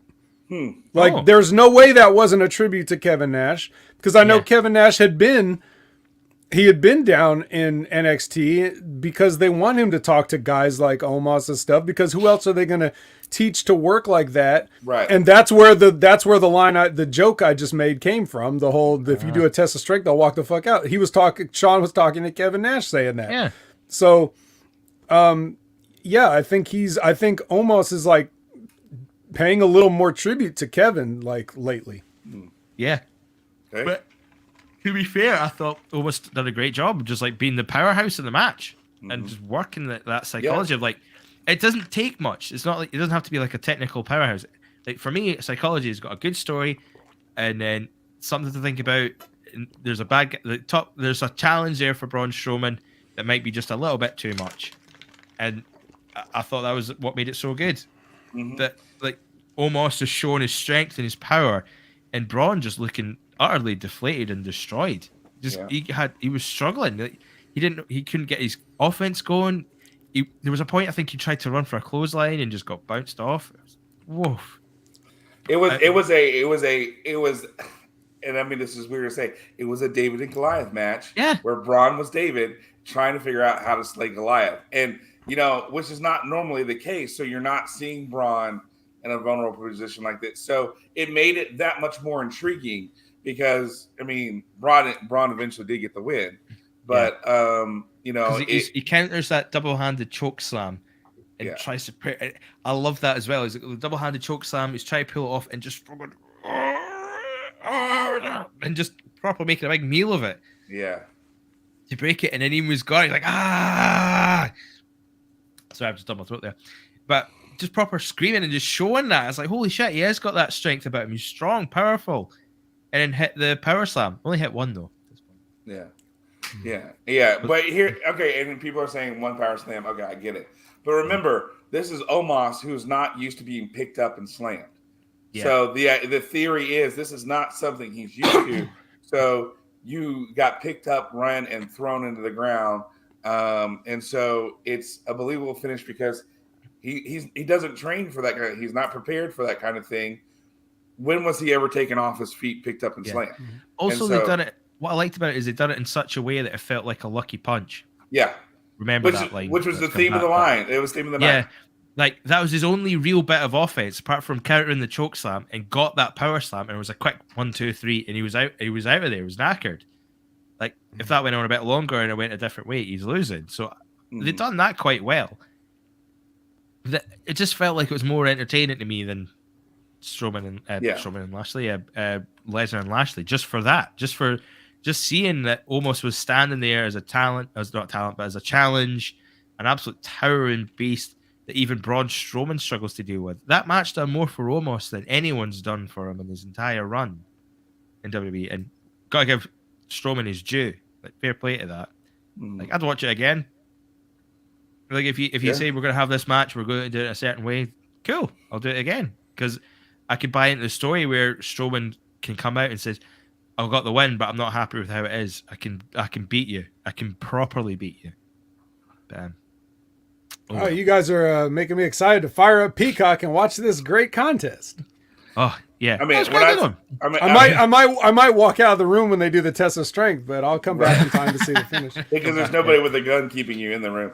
So, right. I mean, I'm not saying it's like the greatest match ever, but when you look at a 7'3" guy and a 6'9" guy who's jacked to the gills, you know, my thing. It was what I expected. You know, it was, you know, because here's the thing, it wasn't like I said, you don't normally see Braun bump like that. You don't normally see him get tossed around. When do you ever see two big guys do a David and Goliath story? You don't, you know, I mean, and it was done very, very well. So, you know, I don't know. I could see where some people don't like the end, but you know what? To me, it made a little bit of sense. So, yeah. You know, the way you describe it sounds like it made sense. You know, so, but I don't know. People are shitting on it, but I don't care. Yeah. Well, I'm no Omos, but I have been thrown into the mat very hard by guys that are around the size of Braun Strowman, and I can tell you, anything can knock the wind out of you and disorient you for 3 seconds long enough if they do it right. So, right. I mean, this Braun is a guy that's supposed to be able to just turn over a semi by himself. So obviously, even if you are just a normal giant human being, you could still get, you know, knocked out for 3 seconds, I think. Sure. I agree. So good match all in all. Well, I'll say it was a good match, but it was an entertaining match, fun in that. Usos versus the Brawling Brutes. Usos versus the Brawling Brutes. Who the night before the Brawling Brutes hurt a hand, and you know, magically the night before in wherever they were on SmackDown, and then okay, here we are after they hurt. They brought it up. They said that Jey Uso damaged his wrist in a live event during the UK tour. So it's like, now if you didn't say anything, no one would have known. Yeah, really. But as soon as he said that, my eyes were locked onto that right hand because it was strapped up and everything. I was like, that's what's happening here. And it was a good match. Although I couldn't just get away from the fact that throughout this match, they were advertising Usos versus the New Day on SmackDown this Friday to confirm the record. Yeah. Like, they did no attempt, really, of other than saying it could be the Brawling Brutes that face New Day on Friday. Outside of that, it was like, we all know what's happening here. Yeah. Like, no matter how good this match was. And it was okay. It was a good match. They worked well together. Fantastic. Brilliant. But my issue with the whole thing, because we all know the Usos won, let's be honest. And we all knew the Usos were going to win because they just big it up to the match with the New Day. Yeah. And if that was the case, why not just make this the match at Crown Jewel? But really, you know, not a bad question. Because maybe Kofi and Xavier didn't want to go, you know, and you know Xavier has things outside of WWE. I do know Xavier was on Wheel of Fortune or Celebrity Wheel of Fortune. I don't know when that was filmed, so if you know, however that works, you know, there's I mean, it's whatever. But I think the thing that you're trying, you want to continue to build because you're building to that New Day thing, you know, because again, it's that. The Brawling Brutes had already called their shot. You know, they won that four-way, and you needed something for Brawling Brutes. And then you had so many Sheamus, like White Noise. Oh, here's the beats to the Belfry, and you know whatever. And oh yeah, it's because they ruined Sheamus's hand, and so you know he's out because they hurt his arm. But you know, funny when Sheamus was married, I didn't see anything on his arm. You know, he looked pretty fine when he got married and all those pictures that surfaced. Like, it's like, guys, come on. Like, stop doing the whole, we're injuring a guy, and then the guy posts pictures of his wedding on the internet. Yeah. Why not just say he's not available this week and they're going to take advantage of it? Yeah. You know, that'd be the other wherever Sheamus is, he's on his fucking honeymoon. We know. Yeah. Like, guys, he's on his fucking honeymoon. Just stop it. Stop with this fake injury bullshit to cover that they're not going to be on TV. Hey, I mean, they were happy enough when, like, back in 2000 when Edge was getting married to Val Venus' sister. Like, they were cool with that. But then, God forbid when it's someone else. Like, God forbid when it's a storyline thing. Like, that's such a weird thing I just plucked out of thin air, by the way. But it was evident. That was evidence of that, where they said that Edge was getting married to Val Venus' sister, and said as much in the Royal Rumble that year. But then you get this, where Sheamus is literally getting married the week after, and then it's like broken arm, or whatever it was, like displaced fracture. What it was, they couldn't say it was a proper break, but a displaced fracture. So when he comes back next week, his arm's fine. They can say, "Oh, it wasn't really a break; it was like a displaced fracture. It's not an affected bone." Put that strap over the arm, and it'll be fine. Well, man, they were wailing on it for several minutes, so they must be pretty fucking weak if they couldn't even give him a proper broken arm. I know, right? Yeah. Totally. And this is interesting too. Because I remember this too. Sonic saying, "Remember when New Day lost the match to the Usos, and they said they could never get a rematch while the Usos are champs." Yeah. Just throw that in the bin because it's real now. They need to kind of justify that record, even though New Day didn't have to beat fucking who was it, Axe and Smash. Yeah. For their record, you know. I like this. I like the story of the New Day stopping the record because it's their record and they want to, you know, maintain their piece of history. But at the same time, the way they went about this is just wrong. Like, I'm not up for watching a pay-per-view match, no matter how good it is, knowing full well there's no jeopardy because I know the result. You're telling me the result, even though you're saying you're not. You're definitely telling me this is how it's going to go down. Yeah. You know, I'm out of it instantly.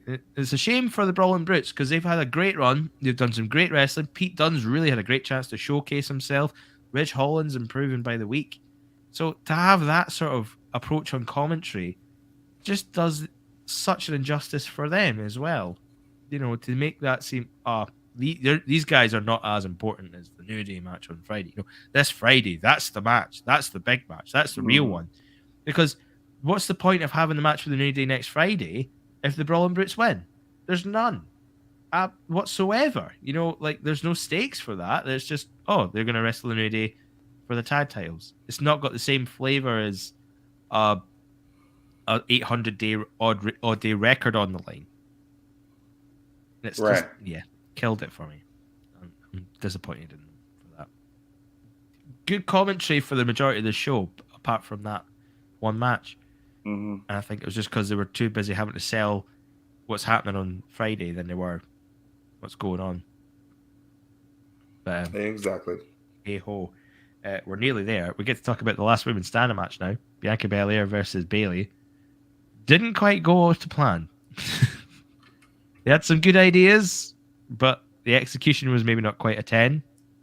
I'm a bit hazy on this because I did kind of doze through this match, but I vividly remember the golf cart moment. Like, who breaks when they're driving to run someone over? This is my first question. It's almost like the kind of bottle went for Bianca trying to run out. Because there was weird spots where they were quite cunning and quite smart. And if on another night, this could have panned out a little bit better. You know, spots with the chair, Bayley trapping Bianca Belair. No, there was a couple of times where Bayley tried to trap Bianca Belair so she couldn't stand up to make the 10 count, but somehow Bianca got out, you know, like stopping, blocking Bianca with the steel steps. So she couldn't really do a full stand up, even though she just pushed the steps out and stood up. Although the box one was my favorite one, when she stuffed Bianca in the box, closed it. But Bianca has to get out of the box. She needs to get out of the box. You didn't put the locks on it, so it's like, how do you put someone in the box but don't put the lock so they can't get out of the box? Yeah, got to be safe. Although I did appreciate that Michael Cole was just giggling throughout this whole thing. Basically, like, this is just stupid. This is ridiculous. like stuck in steel steps. Bianca Belair driving a golf cart to try and knock over Bayley, then breaks, and that didn't quite work out. Then Bianca's getting chucked inside of like a case of some kind, or what you call them for audio equipment. And he's trying to say, Bianca's going to try and escape the box, so she's not going to win. And then she does, because of course she will. But it was just nonsense. Because you didn't put the locks, you didn't lock the box down. Yeah. Oh, my God. It was one of those boxes that's the travel, equipment box. Like the anvil case things? Yeah, like the big red one. It was a big red one. And she should have just said, I'm standing in here. I can assure you I'm standing up in here. Don't count. Right? I mean, it was a more horizontal one. So she closes the box, and you could see there, the tabs where you throw them up and lock them. And she doesn't do that. She just leaves the lid on. She stand on top of the box. She doesn't even put any pressure on it. She's like, that's enough. I'm just going to lie back for a bit. And this is something I kind of had a thought of when I was watching these. Is like, you don't see enough of this in Last Stand of matches where they use the 10 count to their advantage. In the sense of like, if you get knocked down for something, like, you've got 10 seconds. Why not spend 8 of those seconds just recovering? Just sit there going, I'm just going to lie here. It's like, just sit there. Like 1, 2, he's like, no, I need to stand up. But I'm going to just give myself 10 seconds, these few seconds, get my breath back, and back up on my feet. I mean, there's so much emphasis of, as soon as you go down, you've got to try to get up on your feet as quick as you can. Yeah. Like, I get this sort of, like, mentality of you've got to look strong as much as possible, but you also got to look smart. If you're going to have a match where you're beating each other and you've got to stay down for a 10 count, maybe those little instances where you're wasting energy trying to get up as quick as you can, you could be spending like those however long seconds of getting your win back and standing back up again fresher than what you would be if you spent 2 seconds getting up. That makes sense. I mean, here's the thing, that the box didn't end the match. A KOD to the chair back didn't end the match. That was riding down a golf cart, but not hitting the brake, so Bayley, who's stuck on top, flies off. Gentle stop. Come to a gentle stop.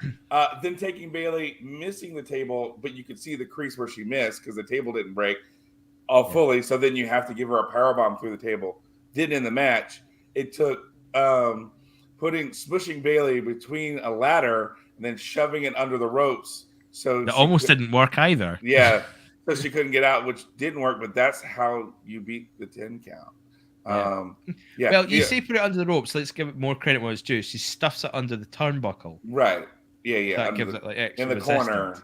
Yeah. So you couldn't pop up. So, but Bayley ended up getting sideways so that she could have got out. She could have got out. It looks stupid. She could have got out. Yeah.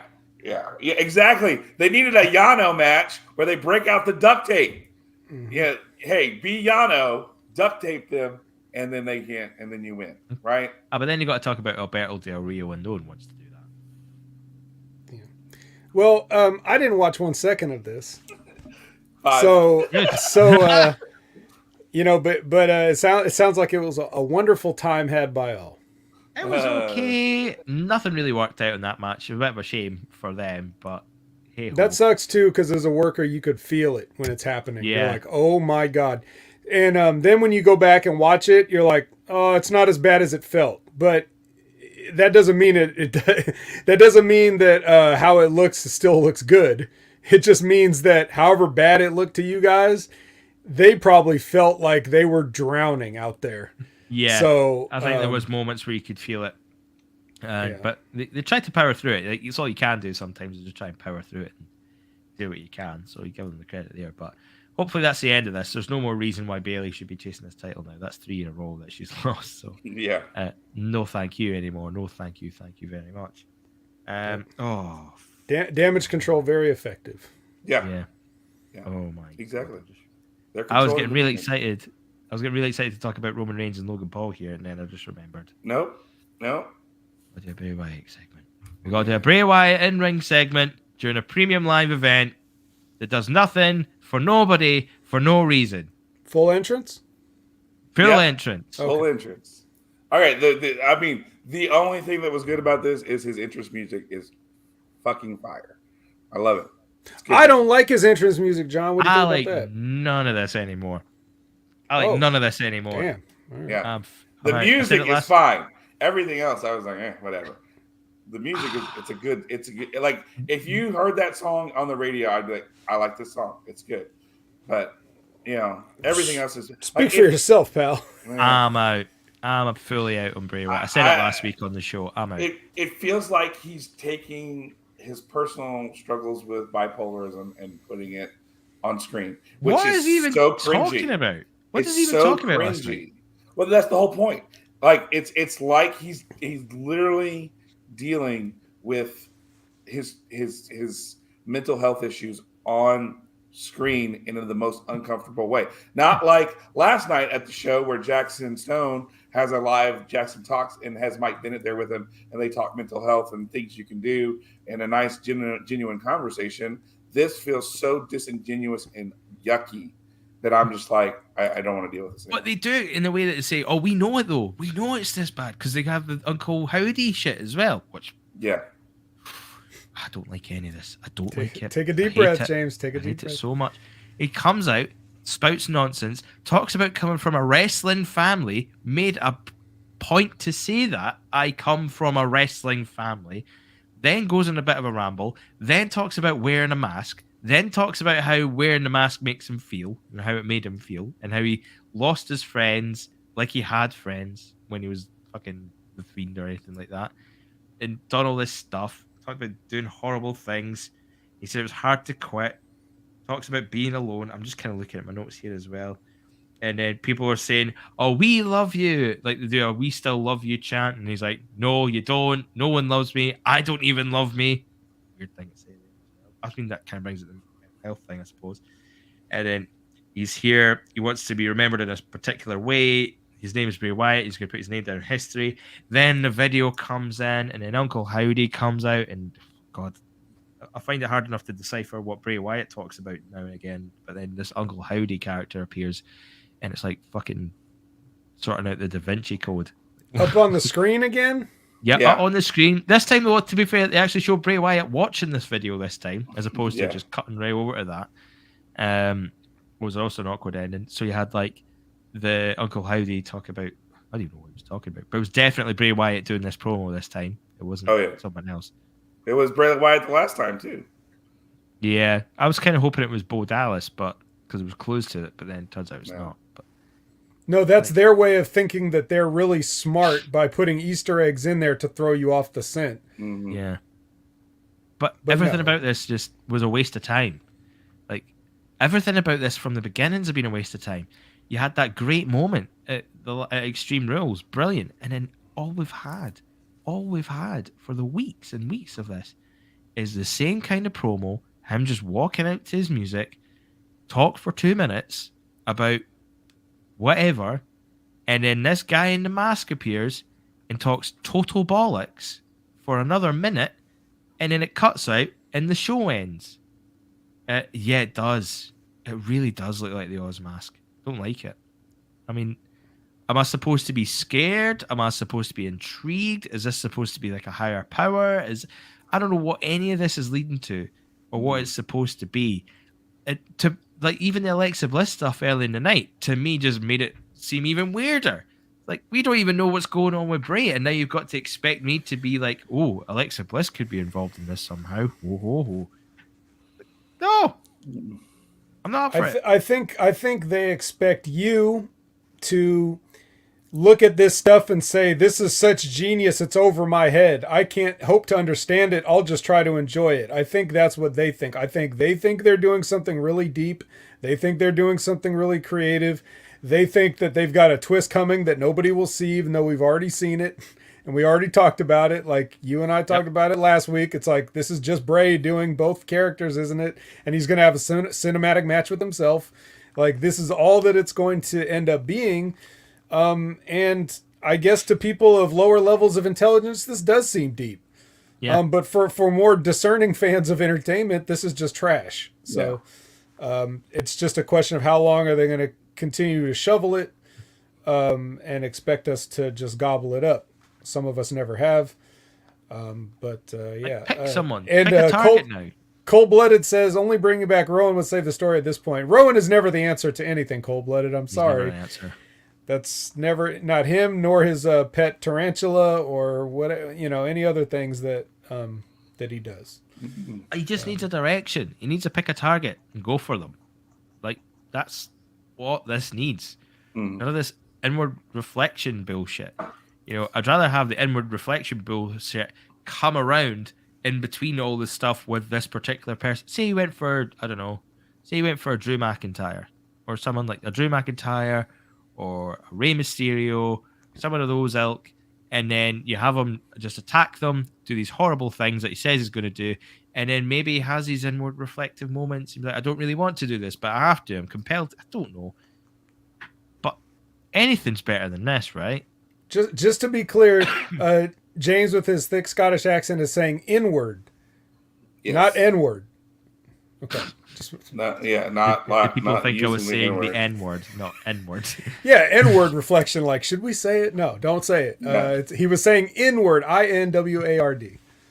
Yes, I'm covering for our, Right. international people, James. We don't all speak. Don't give the "We Want Subtitles" people of this show any ammunition. That's well, it's kind of like whenever you listen to Highway to Hell with AC/DC in the very beginning, it says he's trying to say season ticket, but it sounds like the N-word is being used in that part of the song. And now that I've told you, you are not going to not hear.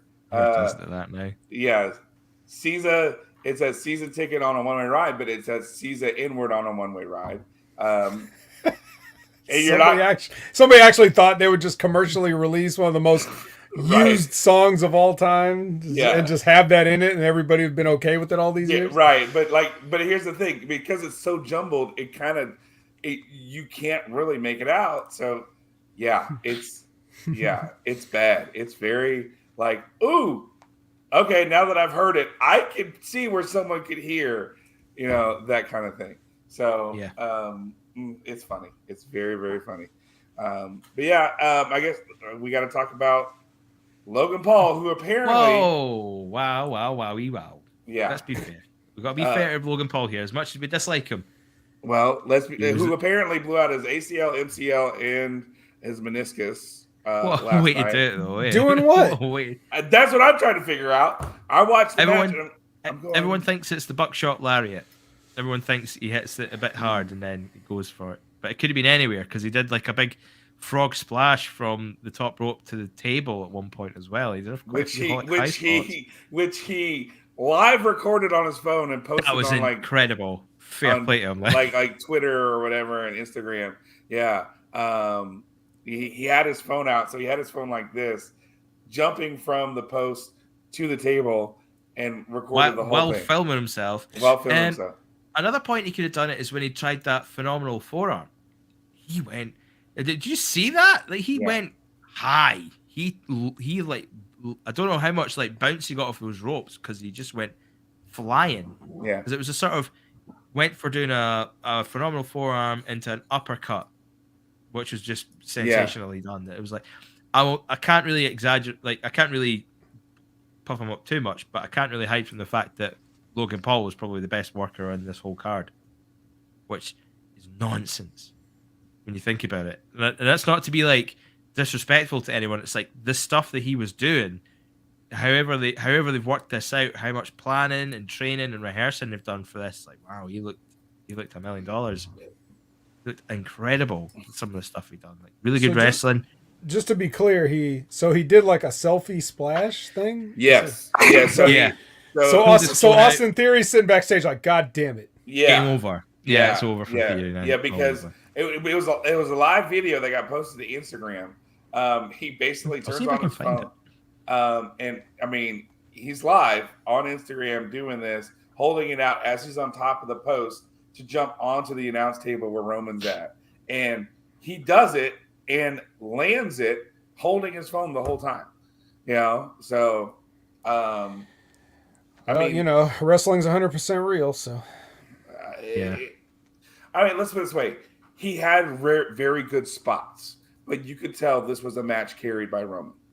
1,000%, 1,000%. Of course it is. What else could it be? I mean, that's what it had to be. And I feel like this was a match to show Roman can run a match and do the things that he needs to. This was his Kenny Omega 9-year-old child match. You know? Yeah, but look, don't forget that they probably had this thing memorized and worked on for weeks. Oh no, yeah, absolutely. It's not that impressive. You know what I mean? So in those terms, so like this is what people always say. Like you can teach somebody to do the moves. So if you have plenty of time to work this stuff out, then it's going to be, you should nail it. You really should. Most of the guys find out what they're doing that afternoon, and they got to do the best they can. Right. So I don't want to, not that is not meant to disparage Logan Paul in any way, because even though I did not see this match, I'm sure he worked very hard in it. So, and of course Roman is good. He's already proved that. He didn't need this to prove anything to anybody. But my whole thing was always something like this is a spectacle that could have drawn money, and instead it was used on a sold show where it didn't even matter, right? Like this wasn't going to generate any extra revenue, just this match existing. So this was the spot with the camera. I think I'm allowed to show this because this is Logan Paul's own social media. This isn't official footage from WWE. Right. Saudi, this is what you wanted. You're going viral, Roman. Oh, don't do this to me now. Don't buffer. There we go. And he held the phone. Ow. Like, that's how he created the video. Yeah. Like, ouch. You never know. Like, in theory, that could have been where he done his knee. But no, like, I don't have a problem with, like, really rehearsed matches or anything like that. Yeah, the buckshot lariat looked outstanding. That's, I'll give him his due. Like, even though this has been rehearsed to death and everything like that, it still takes a bit of, work. You're in the moment. You're in a stadium full, packed full of people. I forget how many they said were there. I mean, it was full. It was legit full. And you have to perform at that moment. It's one thing to practice it and do it in an empty room with a few other people who are giving you pointers. It's another to do it when the people are there with the cameras on, lights and everything. So, I mean, he was a good spot said about monkey. Jake, though, the better. Oh, God. Those punches were shocking. For someone who's, like, bigging himself up as a boxer. They were shit. Disgusting. Well, he doesn't know how to throw a fake punch. That's the problem. I don't know how. It's kind of just the same as a real punch. You just trust your guy. Well, I'm assuming. There's a way to stop it, but I suppose, like, come on now. But let's be honest, guy, Logan Paul's punch the other day on Jay was not super great either. Yeah, I mean, it was pretty shit. So, again, it goes back to, how do you nitpick the guys on their punches because they don't do this for a living? Well, I mean, Mike Tyson done a great job. Someone mentioned Mike Tyson on Rampage the other night, but he did it to Shawn Michaels. Did a great job. Well, I mean, maybe he did hit him a little bit, but right. Yeah. I think he did connect a little bit with Shawn Michaels. So that's the story anyway. But it's one of those things where, this was again another spectacle match. It was you're bringing 30 million. You're trying to get the rub from Logan Paul's 30 million Twitter followers or whatever, and Jake Paul, who just had a fight against Anderson Silva. I don't know if you want to call it a fight, but it was a disappointment is what it was. Disgrace. It was whatever. Those two boys have had nothing but work fights up until this point, and they haven't had a real fight. If you're KSI and Mr. Beast, you had a great night last night. Roman Reigns calling them out mid-match as well. Did he really? I didn't see that. Yeah, you had like Logan Paul in a headlock, and he was like, "It's my time. Go back to YouTube." He was like, "Hey KSI, Mr. Beast," and it was like, "Oh shit!" Yeah, he's making waves. He's making moves. Well, I mean, hey, why not get the rub from them too? But totally. I mean, it's one of those things where you just sit back and go, all right, like let me just hope this isn't a complete shit show. And it wasn't. Logan Paul did some nice things in the sense of executed things well. You know, and God, how many times did they say one lucky punch? Jesus Christ! That whole show, honest to God, done my head in for it because they just couldn't stop saying it. That one lucky punch. Lucky punch. One lucky punch. You know, somebody's got out there on the internet has a counter of how many times Michael Cole said one lucky punch, or you know, it was uttered that phrase throughout. And you had Paul Heyman going, one lucky punch, one lucky punch. Ha ha. Like, oh, right, stop it.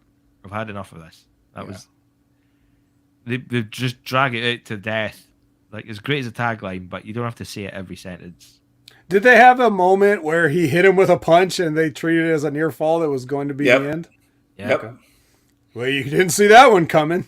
Well, they didn't foreshadow that one at all. He hit him I think it was, the sequence was he hit him with a punch that staggered him, and then he went and did a Superman punch, and then that was going to be the 1, 2, 3, and then Roman kicked out at 2. Oh, I don't know if you guys know this too, but you know he had surgery and he had some screws put in his hand too, so it was like a really strong punch. That's not illegal or anything. Mm-hmm. Oh, that was it when he hit the Superman punch. Michael Cole lost his shit. Oh my God, he hit the Superman punch! Like, okay, calm it down. Anyone can do that shit.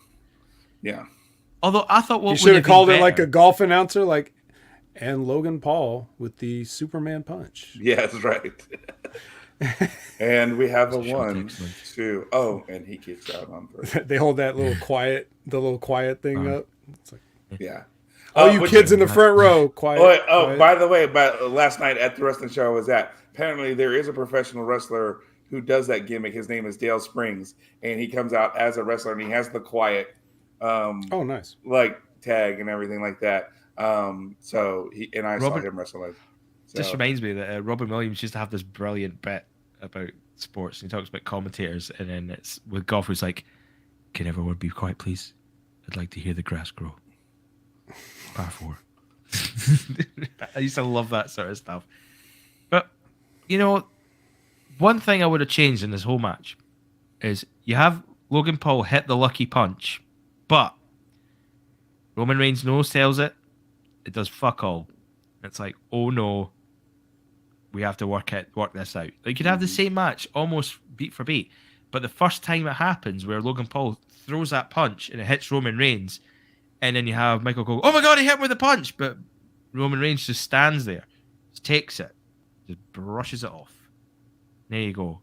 Your absolute Titan's more of a Titan. And then Logan Paul looks a little bit better as well, because it looks like, oh man, he has to work this out. He has to figure out how to play Roman's game and do quite well at it. But here's the other thing too, though. And Roman hits a Superman punch, but that doesn't do it. So they have to do the spear. Yep. To do the 1, 2, 3. You know, the whole time, I'm going to knock him out. And he does the Superman punch, and it doesn't knock Logan Paul out. He has to do the spear for the 1, 2, 3. And I'm just like, okay, all right, well, you know. No one kept their word this weekend. No. Nobody would like this. I mean, they would. But if this whole thing was me, like if they just handed me the keys right before this and said, what are these guys going to do for their main event? I'd be like, well, I would have the bell ring after all these long entrances, and then I would have Logan Paul immediately try to hit a punch on Roman, and as he's throwing the punch, Roman just go right under the punch and spear him, and 1, 2, 3, and it's over in like 5 seconds. The crowd would have popped because they don't like Logan Paul, really. I don't think anybody really likes him. Mm-hmm. They might cheer for him just because, you know, they might be thinking they're going to see a title change, or that the WWE's actually going to do a David Arquette or something, right? But that would be the only real reason. And then right there, and then after that, all you have is Roman Reigns coming out and saying, all it takes is one lucky spear. And then he gets to put this whole thing behind him and make fun of Logan Paul for however long, while Logan Paul fucks off and does whatever he does the rest of his, you know, life during the year. Mm-hmm. And everybody already got their whole full wrestling show. They didn't need another 20 minutes out of this or whatever it took. So yeah, people would have been like, you know, oh, what a ripoff or whatever, but who cares? It's too late. You already got everybody's money that you were going to get. So who cares if people are upset? No one's going to stop watching WWE over that, because most people that are real WWE fans are going to be like, well, yeah, finally somebody's sticking up for pro wrestling. You know what I mean? Like, And it don't matter it shouldn't matter to Logan because he gets paid either way. The shit ain't real. So I would have rather done that. But what do I know? A lot. That makes a lot more sense, and it sounds a lot more, fun than. After a 12-minute, after a 12-minute entrance for the Bloodline, I don't think anybody really needs to see a match anymore. They got what they came for. Yeah, exactly. They were in the presence of the tribal chief. That's worth everything. Who cares about what happens after that? Who cares about a selfie on a selfie splash on a table? Yeah. So, on that note, but you watched this, right? You watched this? In my mind, I was watching it as you guys were painting the picture. Okay, all right. That's like watching something made of stick figures. I mean, but there's a real art to stick figurism, and you guys are Picasso's, Rembrandt's, anybody you want to say that drew great classic Renaissance stick figures. I'll take that. Renaissance stick figures. That's going to be the thumbnail of this show now. Yeah. Yep. There we go. We got it. If you listen to some Channel Attitude, that's what it's going to be. Renaissance stick figures. And if not, you can call me on it next time.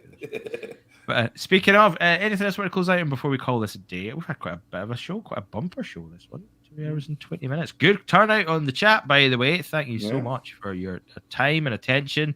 Sundays seem to be the day. I don't know what it is. Like we do a regular Saturday show. There's just something about the energy, about the chat and how it goes. Not that you don't bring the energy all the time, but we do a Sunday show after these pay-per-view events, and my God, you all come out swinging. You give it your absolute best, and that's what I like to see. It helps when you let them know when we record and give them the right time too. So there's. I can't be responsible for life all the time, but it happens. But thank you so much. If you're enjoying this, please support us in any way you can. If you're not subscribed yet already, I don't know how you're not, but you should be. The only place where you can hear the audio version of these shows and some video versions of Hammy Media Group podcasts and shows is by subscribing to Channel Attitude, channelattitude.com/Hammy Media Group. Some absolutely incredible content featuring the vet. Quite a lot of these shows, like the Impact Attack and the Next Level podcast. We also have shows like the Monday Locker Room, the Friday Locker Room, the Smack Attack podcast as well, like The Fuse and more. Some of the best wrestling content, some of the best minds in the game exist in Channel Attitude. So what are you waiting for? Put your money down. It's not even that much money. We're talking 1, maybe 2 cups of coffee a month. What's that? That's nothing. And guess what you get in return? More than that. You probably get 400 times worth of the money you're putting down back. That's an investment. That's an investment of your time. That's an investment of your wrestling knowledge. And that's an investment in the future of professional wrestling as we know it. But then again, if you don't want to spend that money, there's also ways you can support us as well. You can interact with us. You can get in touch with the Smack Attack by tweeting us at SmackAttackHMG, emailing us directly, smackattackhammymedia@gmail.com. If you want to support the Hammy Media Group on Facebook, just search for the Hammy Media Discussion Group on Facebook, where we've got so many different people with opinions that will get them out there every day. We do live chats of all the shows, Raw, SmackDown, NXT, AEW, all the pay-per-views including. We also do pick'ems. Get involved. I don't think I've missed anything else. Anything else you guys want to add before we call it a day? Oh, I do have some news that will be here. The Academy is back, bitches. Yes. Didn't even tell me. I wanted to wait to tell you because I found out last week when I was on vacation. Holy shit. Triple G is back. He's available. So we're planning on getting some episodes put into the can and start recording again. So we're back, bitches, as they say. And so we'll be having the Academy on a regular basis. So I was going to get excited about that until you called me a bitch. So now I'm not going to listen. I was excited for a second there. Well, I mean, because I know you love Star Trek, their vet. Love it. Absolutely love it. It's your favorite. My favorite is the guy with the thing. Right, and the thing with the guy there's they're standing around, they talk about stuff. It's pretty good. Yeah, it's great. So yes, we will be back, and I wanted to wait till the end of the show to kind of tell you about that because James, I knew it would affect you, but we're talking, we're getting stuff situated. He's had a week. We'll get things planned. Yeah, well, he's we talked, and I was like, well, okay, cool. I wanted to give him a week to get settled and everything. So it's all back, baby. We're working on maybe this week's getting something recorded so that we can get back on our regular schedule of weekly Academy Star Trek content for you guys. So that's cool. Yeah, I'm excited. Well, as for me, you can find me at Opinion Haver everywhere, and I'll be taking this next week off from work because Ragnarok is upon us, gentlemen. That's right, God of War. Tomorrow night, I'm gonna start streaming it from the beginning, and I'm just gonna play out the whole damn thing, no matter how long it takes. Well, maybe not in a row. I might break it up, but if you would like to partake in this, you can join me at twitch.tv/ what else? Opinion Haver, of course. And I'll probably end up doing an Impact Attack live, and then take a short break, and then just get right into it the moment it's digitally available, which is probably 9 p.m. West Coast time, midnight East Coast time. So any Insomniacs out there want to join me on the East Coast or wherever, feel free to do that. But what about you guys? Where can they find you at? Personally, you can find me here. I'm right here. I'm here in Weatherford, Texas. But if you want to find me on the nets of the intrawebs, you can find me, Jay Reezyman, on TikTok, Instagram, Twitter, John Enright on Facebook. And if you want to talk mental health or need some help finding resources in your area for various things, you can reach me, John, at freedomhousepc.org. And every now and then you might see me on various random whatevers, because I just pop up sometimes, apparently. My neighbor last night apparently saw the pay-per-view for the show that we were at last night. And he was like, holy shit, I see you. You're on the front row. And I'm like, yep, that's me. Hey. So you never know. If you're watching Texas wrestling, you might see me on a front row somewhere if you're watching random Title Match Network shows. So, because it's fun. I like wrestling. It's a fun thing. So, that's about it for me. Because, I don't have anything else other than Thanksgiving coming up. So, that's it. And you'll find me at Jammy McIver. I hope you like Everton content, because that's pretty much all I talk about. So, because you don't tell people when the Smack Attack happens, that's for sure. How dare you? I did that last night. I did it last night. Not my fault. I got the time wrong. Okay, it's not my fault that daylight savings beat me. How dare you? How dare you? But on that note, the vet is on his way to play God of War, but WWE are on their way. For War Survivor Series is the next stop on our premium live event adventure. How will we get there? Who's going to be in the cage? There's only one way to find out, and that's going down the rabbit hole with us by following us every week, this weekend, and every weekend going forward, only on the Smack Attack. Cheery!